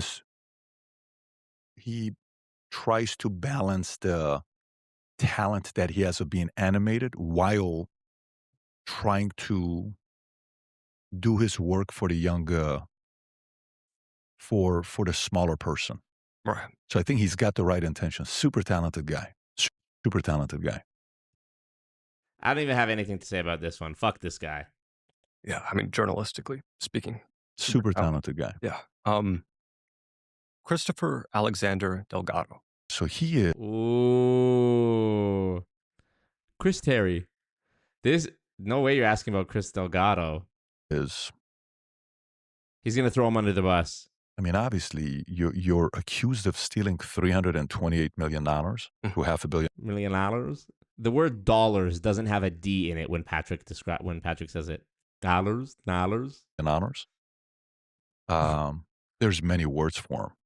Some would say criminal, liar. There's a lot of words you can put for that guy. But he took advantage of a lot of people. On AI, a big fear for many people my age is that AI is about to take all of our jobs. But instead of asking you whether or not that's going to happen, I just kind of want to know, how are you using AI to scale your companies in 2026? How do you... You want to scale your business. How much do you use AI for interviews today? Massive amount. Yeah. Really? Mm-hmm. Oh no, GMTA. Oh no, with the super chat. I'm so sorry, YouTube taking 30% of your super chat, but thank you for this show of support. Really appreciate that. Thank you so much. Do a sketch of PBD doing word salad at a drive-thru. It's funny, I already have had the idea in my notes for a while now of Patrick Bet-David going to the drive-thru and ordering, and he's basically just like going on and on. And pitching fast food workers. Also, have you been to Benja Kitty Park in Bangkok? Yeah, I actually answered this earlier in the chat. Maybe you missed it. But yes, I have been to Benja Kitty Park. Great place. Shout out Benja Kitty. Thank you. Me 3 ways. It's mainly just the research process of like sifting through transcripts of like everything people have done. Yeah. Okay. And then when you're choosing your questions, how much of that do you use to choose what questions to ask? Do you put it in there and say, well, based on this information that I have, how would you structure the question? What is the sequence of topics I should go to? I usually use it to determine maybe what the highest TAM topic is. Javier Sanchez, dropping my normal, you're fucking poor bag. Yes. You're fucking poor. Thank you. I mean, what other streamer is going to press a button that says you're broke, you're fucking poor when somebody donates? It's so fucking rude. Appreciate it, Javier Sanchez. You are a legend. Thank you, thank you, thank you. Love you so much. Kiss, kiss, hug, hug, big hug, little kiss. Thank you. To talk about right now. Got it. Okay. So with what you're doing today, how do now the highest TAM? What the highest TAM topic is to talk about right now. Got it. Okay. So total addressable market. Okay. With what you're doing today, how duplicatable are you that another person could go from 0 to 3 million subs like you? Is what you're doing duplicatable? I'd say so. So you think another person can learn to do what you're doing right now? Yeah. Okay. So why aren't they? It sucks. Tell me why. Not yet, BAP. You have to work all the time, and what's your schedule look like? We kind of just work all the time, and then her and I hang out together. So is it 60 hours a week? Are you working 80 hours a week? Is it 40 hours a week? Is it 2 interviews a week, three interviews a week? I'd say just let him answer. At least 60 hours, maybe 60, 80, and then 2 podcasts a week on average, sometimes 1. Yeah. So from what you're doing, what part of it is you? What part of it is AI? And what part of it is, the amount of work ethic you put into it? Well, as AI has gotten better, it's just allowed me to do more. Like it does sound like he's mimicking his voice, doesn't it? Still work the same number of hours. It's just we're more capable. Like I don't have to hire a person to do certain things. Got it. So for someone like you as a content creator, does it make you think that if you didn't have AI, you would have hired Can you imagine if Jack Neel had said, always Marco? Oh my God. You would have had to hire 3 additional people. Let's just say at $60,000. That would have been like, I don't know who that is. $1,000 a year. 100%. Would have been a cost of $180. Okay, so you think about it that way. Yeah. So is the question how it's going to impact the next generation, like, Gen Z? Is that what you're asking about AI? I don't know. I mean, the opinions are that David Sachs showed a report saying we're hiring engineers more than ever before. So we're actually hiring engineers. But that's a report today. Elon is saying within a year, we're not going to need coders. That's what Elon is saying. Claude came up themselves with, Anthropic came up with the stuff that they're doing to show, what it's doing for coders. So is that going to replace coders? Maybe. Maybe it is. How do you use it right now? We use it in every aspect of our business. We use it for Manect. We use it for higher metrics. We use it for calibration. We use it for interviewing people. We use it for... Do you personally use it? Where's Manect? Oh, Manect isn't on this one. A lot or not really? Not me personally myself. My team. Rob does. Rob pulls it up. Team does. Right. Yeah, my team does. If you're asking like if I use ChatGPT or... By the way, guys, Rob followed me on Instagram, and I tagged him in a story. He never responded. Or Grok, I do. But not if I get the research like this right here, what I wrote with the book. These are notes for fatherhood book. Okay, this is me. This has nothing to do with AI, right? I'll take the notes and I'll come up with it. Now, if there's a page here that is research with stats, okay, like this page right here. In 2023, U.S. had $9.8 million of one-parent households. Of those, 7.3 are mothers, 2.5 are fathers. This is AI. So AI can spit out stats for me like this. Before, I would need to go individually and be able to find, hey, what are the most important stats? To get them involved. But we use it immensely. So 3 years ago, we got 3,000 resumes to work at Valuetainment. 2023, we got 3,000. 24, we got 11,000. 25, we got 33,000. So when we got 33,000, we only interviewed 3,000 or 4,000 of them. We didn't interview all of them. So what do we do then? I sat there and I said, how do we know we hire the best people? So we launched a software for us called Interview AI. What Interview AI allows me to do is you do a 5-minute interview. At the end, it gives me a score of your experience, skill set, and culture. And then if the score is above 70, we look at it and we want to meet with you one-on-one. So now I can get 1,000 people at the same time that are doing an interview, and it pops up a score for me. So we'll say, only give me the people that got 70 across the board.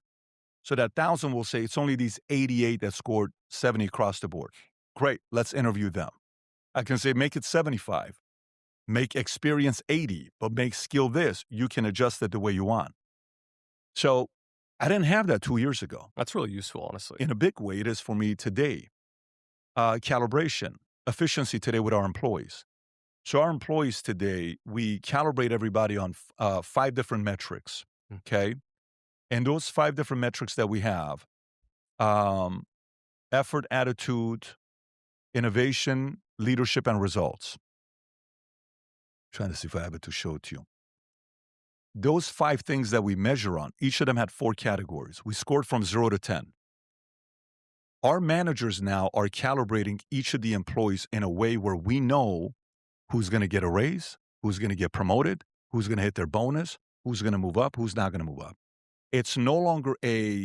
Is he talking about PHP here?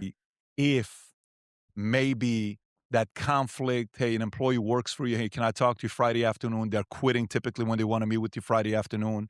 You don't want to have that friction. I think I deserve a raise. I think I deserve a promotion. No, it's very simple. You don't need to come to us. We come to you. You're getting a raise. You're getting promoted. So using AI to calibrate allows me now to track if your efficiencies improve quarter to quarter, plus minus, which score went up, which score went down. Why is that? Then see which managers are doing a better job of calibrating their own individual people that are working for them, to see if you're sitting down, asking them about the direction of their career, what next move they're going to make. So the managers are also being held accountable on how good of a job they do developing others. You know what I used to do all the time after live streams, especially during COVID, is after the live stream was done, I would go into Discord voice chat and we would like talk and hang out and play games, and it would be like a post-stream stream, but just for the goons that were in the Discord. I haven't done that in a really long time, and sometimes I miss it. I wonder if that's something you guys would be interested in. I also wonder, like right now there's 152 people watching. I worry that I would go in the Discord and there's going to be like 50 plus people in the chat all talking over each other, and it's just going to be a shit show. Does that make sense? Yeah, that's fascinating. That's all. Wayne's World, You need some new knee pads? Everybody, Streamlabs link in the chat so that we can fundraise to get Wayne's World Excellence some new knee pads. He says, my guy PBD is just a guy trying to feed his family. Give him a break. What a dumbass comment. AI Super for helpful. us. Yeah, that's all AI for us. Because I think the reason that a lot of sales companies are so successful is because it's so easy to track the commission and people have incentives to move up. But I never thought about the AI. It gives you the capabilities for people to see this is exactly what gives me a raise, and these are the exact like set of actions I need to do. Yeah, recruit more people. Recruiting more people gives me a raise. And then the bosses can track all that with the AI. That makes sense. Huh. Patrick, of all the guests you've had on your show, generals, world leaders, former spies, who was the person you sat down with and you were proud of yourself? Like, wow, this guy's doing serious stuff. And one of the things he's doing is he's on my show right now. Who's that for you? Patrick You had a lot of guys on. Patrick David. I'd say it was Andrew Tate the first time. I knew it. And then Alex Hormozy, for sure. Yeah. And what'd you take away from each of them?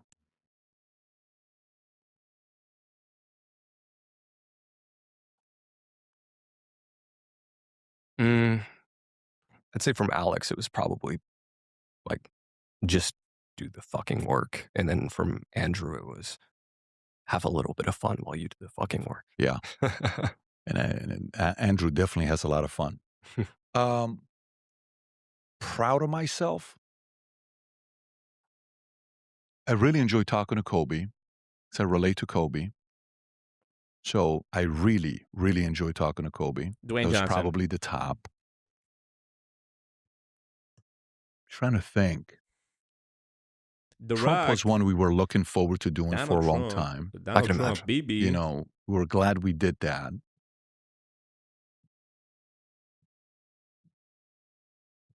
Proud of myself. I don't know if I look at interviews we do as proud of myself. I think it's more what I enjoyed and what I got out of it, less than proud. Proud if we are sitting there and there's a major conflict in an interview. You know, sitting down with debates, fights. They get an edge. I get an edge. We're going back and forth. Those are good conversations. Like Anthony Weiner was fun.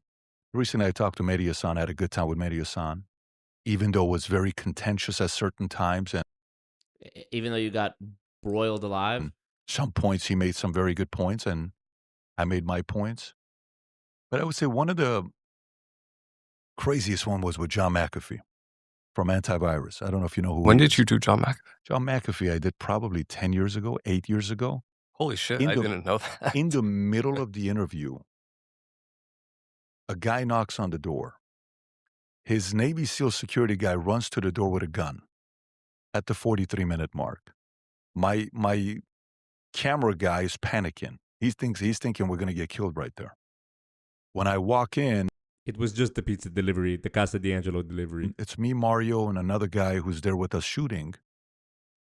The three security guys say, "Hey, by the way, what Mario Aguilar? What are you doing?" I said, "John invited us to do an interview. What's your background?" I said, "I was in the military." "No, you weren't." "I was." "What was your MOS?" 63 Bravo.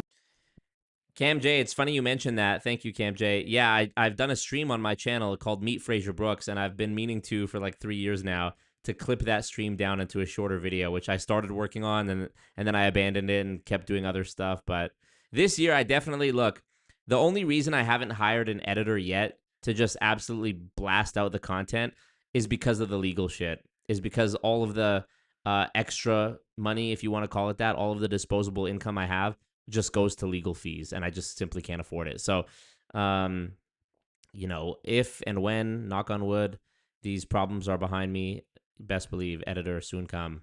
And if anybody wants to edit for experience and exposure, in the meantime, holla at me. Where are you stationed at? Fort Campbell, Kentucky. Which unit? 326 engineers. Who was your... So they're just like wondering if this guy's real or not. At the end of it, he says, "Man, I would." Shaq was with Amway. Shaq's history with Amway centers around a 1995 brand partnership where he endorsed and helped launch the Nutrilite Shaq bar. No fucking way. In collaboration with the Orlando Magic ownership, which was tied to the DeVos family. Was he on the Orlando Magic? Damn, you're actually not lying. Here's a thing on this is on eBay. You can see the logo on there. Amway, Nutrilite, Shaq. This is super old. This is like 30 years ago. 1995. That's more than 30 years ago. That's crazy.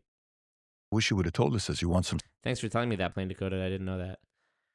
His security team wasn't aware PBD was en route for an interview. Seems like an unprepared security team. Hilarious. It's not Patrick suing me, no, but it is an MLM. Scotch? You want some whiskey? I said, yeah, sure, no problem. He's going to say, we got 4 prostitutes upstairs if you want to kind of relieve yourself before we do the interview. I said, listen, thank you for your hospitality. Happily married, not interested. And we got into the interview. He shows up, bunch of dogs, German Shepherds show up. It's chaotic, crazy. The entire time he has a cigarette, he has a gun, and he has a drink to do the interview. The most paranoid person I've met in my life was John McAfee. I've never met anybody more paranoid in my life than John McAfee. What's the one thing Trump taught you that maybe he didn't say on the interview, or the one thing you learned from Trump? Trump's constantly driving. He's constantly poking, driving, advancing, trying to win you over, on camera, off camera. Want to hear your thoughts. What do you think? What are your thoughts on this? It's constant. You think he was the best salesman you've met?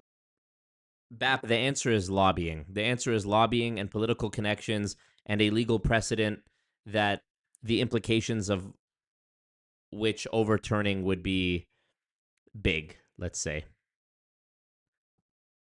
Best salesman I've met? He's got to be the best salesman I've met.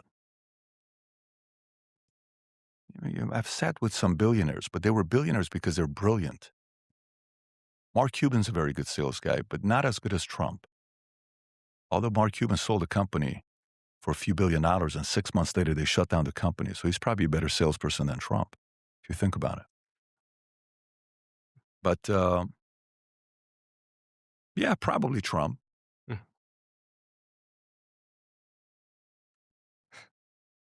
Has anyone ever told you off camera that the UFO thing is real? Yes.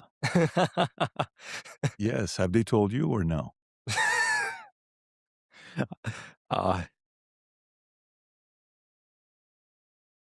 No.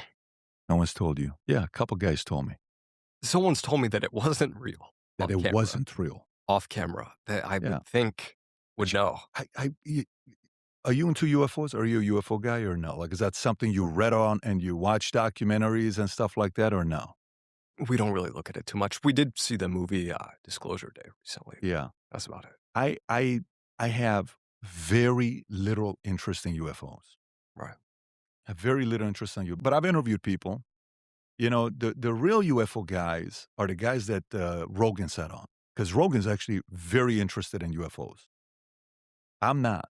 And then afterwards, they're like, well, let me tell you what happened. Let me tell you, one of the guys I brought, I can't give his name, brought him over to the house. He said, he showed me pictures and text communication with people that are in the higher up. And it's like literal text you're looking at and numbers being verified. Very high level guys. And he showed me pictures and videos that he had. And the guy was afraid of showing it on the interview, but he showed it face to face at my house dinner after the interview that we had. It was fascinating. And you don't think they're out there? Like how much of the space you think we've investigated? It's a mathematical question that we know they're out there. Yeah, I mean, it's basically like information warfare online. Like, you see so much stuff. At one point that made sense to me. At one point it made sense to me that maybe aliens were some spiritual phenomenon that people were describing.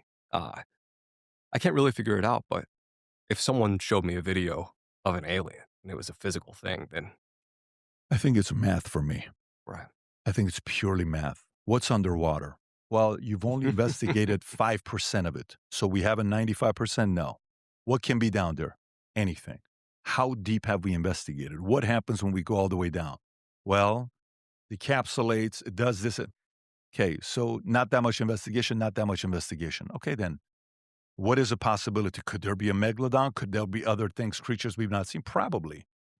But if that's the Earth, and that's 95% of the Earth we haven't, how much of space have we? Least interesting conversation about UFOs in space I've probably ever heard. 0.00001%? I don't know. Anything could be out there. Yeah, we got, telescopes and things that we can look and see closer what's going on. But there's got to be something out there. That's fascinating. Question is, when they come here, who's going to be the first podcast they get on? Jesus Christ. Hello, Patrick, Bet David. We are here to learn about your planet. So I'm in the military. I get out. I join World Financial Group Transamerica. We're looking at this and that. I meet a guy. He's telling me XYZ. I'm thinking, okay, when I was working at Bally's, I was selling gym memberships. The aliens are like, destroy the planet, destroy it. You think they've already been on a podcast? Oh, you're going there? I don't know. Illegal aliens have. Yeah, illegal aliens, of course. Now he's going to start talking about illegal aliens and the LGBT. Surfer haircut touches his chin too much. Like, his questions aren't that deep, right? He's like sitting there like, who would win in a game of chess, Trump or Netanyahu? It's like, okay. Oh, you're going there? If you guys want to watch an actually good podcast, tomorrow, Inside True Crime with Matt Cox and yours truly, always Marco. Marco. You're going to see it. It's going to be very high-level conversation. I don't know. Illegal aliens have. I don't know if aliens have. I like how he talks about illegal aliens because I've had people reach out to me saying that, Patrick himself might have benefited from the labor of illegal aliens, allegedly, according to people who have told me this secondhand. I'm relaying it back, but I cannot confirm or deny anything. I don't know. Some people think there's, I had a guy on. What was his name? I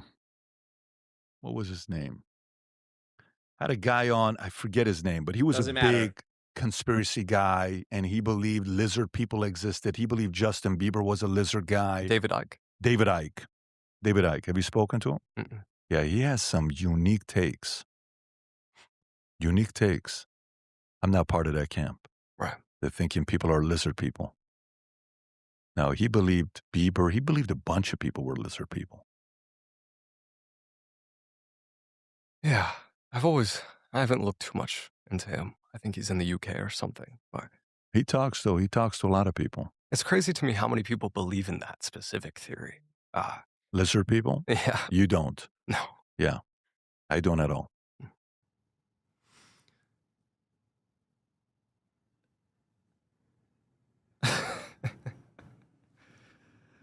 I haven't done this tradition in a while on the podcast, but I thought it would be interesting with you specifically. What's one question you have for our next guest, Tucker Carlson? He's your next guest? You're meeting with Tucker? What question to ask him? Why are you gay? This is what Patrick wants to say. Well, I asked him one of the questions. Are you a Muslim? It's not one. I got 50 of them for him. But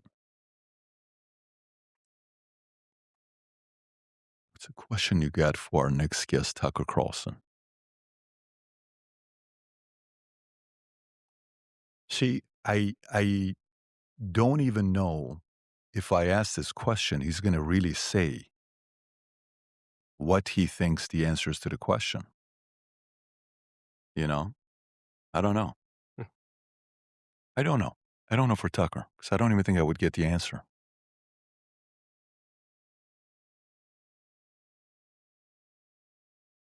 That's fair. Wasting time. Just this is Patrick, like silence. Why is there so much silence? All your videos, books, and tweets were erased from the internet forever, and all you had was the next 60 seconds. What's the one piece of advice you would leave to the world? The sooner you realize if you have big dreams to do, you can't do it alone. One is people. You need the right people around you to help you go places, especially big places. And two, there will be moments in your life that there will be nobody to talk to. Not your mom, not your dad, not your wife, not your husband, not your nobody. And faith will play a very important role in your life when you're by yourself. So if you get those two pieces right, you've solved 80% of the problems in your life. People and faith. Made it up. Especially when you're by yourself, because you will be. PBD is the smartest man alive. He should be president of USA and Iran, says David. So true. He acts like a snake. PBD a narcissist, tries so hard to look smart and confident. PBD looks like one of those rich guys that doesn't wash his hands after using the stall in a public bathroom, says Johnny Azul. Hilarious. And my baby is sleeping. Thank you, Johnny Azul. Carrying the inside joke from chat 7 years into the future. We love to see it. King of saying nothing. True. What an absolutely awful interview. Peace out, Crimson.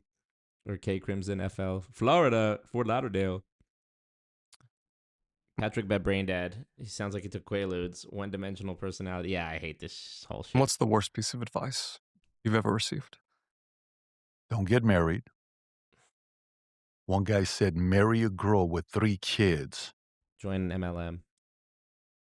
Because she's going to need you a lot and she'll do anything for you. It's a pretty bad advice. Oh, my God. I never forget that advice. Specifically, that was the advice. Oh, was there a girl that you were thinking of marrying? No, 3 no, kids? not at all. He just said, if you want to only work for the rest of your life and not have a woman bother you, marry a woman with already 3 kids. She'll do anything for you. Is that what he did? No, he didn't. Patrick Bet David, thank you for the dono. Let's see what he's got to say. Patrick Bet David donated 10 Canadian dollars. Everything you say about me is true. I'm a con artist. I'm a liar. I'm insecure. My MLM is a pyramid scheme. I neglect my children. I don't care about anybody but myself. I'm so full of shit. You're a king, Marco. Just for the record, I never said that. It was this anonymous donator that said that, and it's not actually the real Patrick Bet David, and I don't agree with anything that chat message says, but thank you so much to that user. Thank you. That's what he was advising me. And by the way, he was a good guy, but that advice was a pretty shitty advice. I would leave it on that. Right. Beautiful. And when's your book coming out? Oh, I have no idea. I have nothing to sell today. This is a book I just finished that I'm recommending to everybody, but this probably 3 years. I'm working on 3 books right now. One is on fatherhood. One is Flywheel. And the other one is I was approached by a big publisher to want to write a book on politics. I haven't said yes, but they've offered a massive advance, and I don't know if I'm going to write it. Not right now. It's too much noise. Beautiful. Is it beautiful, well, everyone, Jack? this has been your guest, Patrick Bet David. This is the Jack Neel Podcast. I appreciate you coming on. Anytime. Yeah. Thank you, brother. I mean, come on. Thank God we finally finished it. But I hate the way Jack Neel has this soft-spoken, whispery, raspy type interview style where he's acting like what he's asking is so fucking deep. Pull it up. I mean, we did pretty good for the bingo. How did you guys do for the bingo? Send in your screenshots to the Discord of your bingo. I like this animation though. Woo, bingo, woo, bingo. Don't I have a sound effect from Scott or Peter where one of them saying bingo? I'm sure I do. Bingo. Bingo. I do.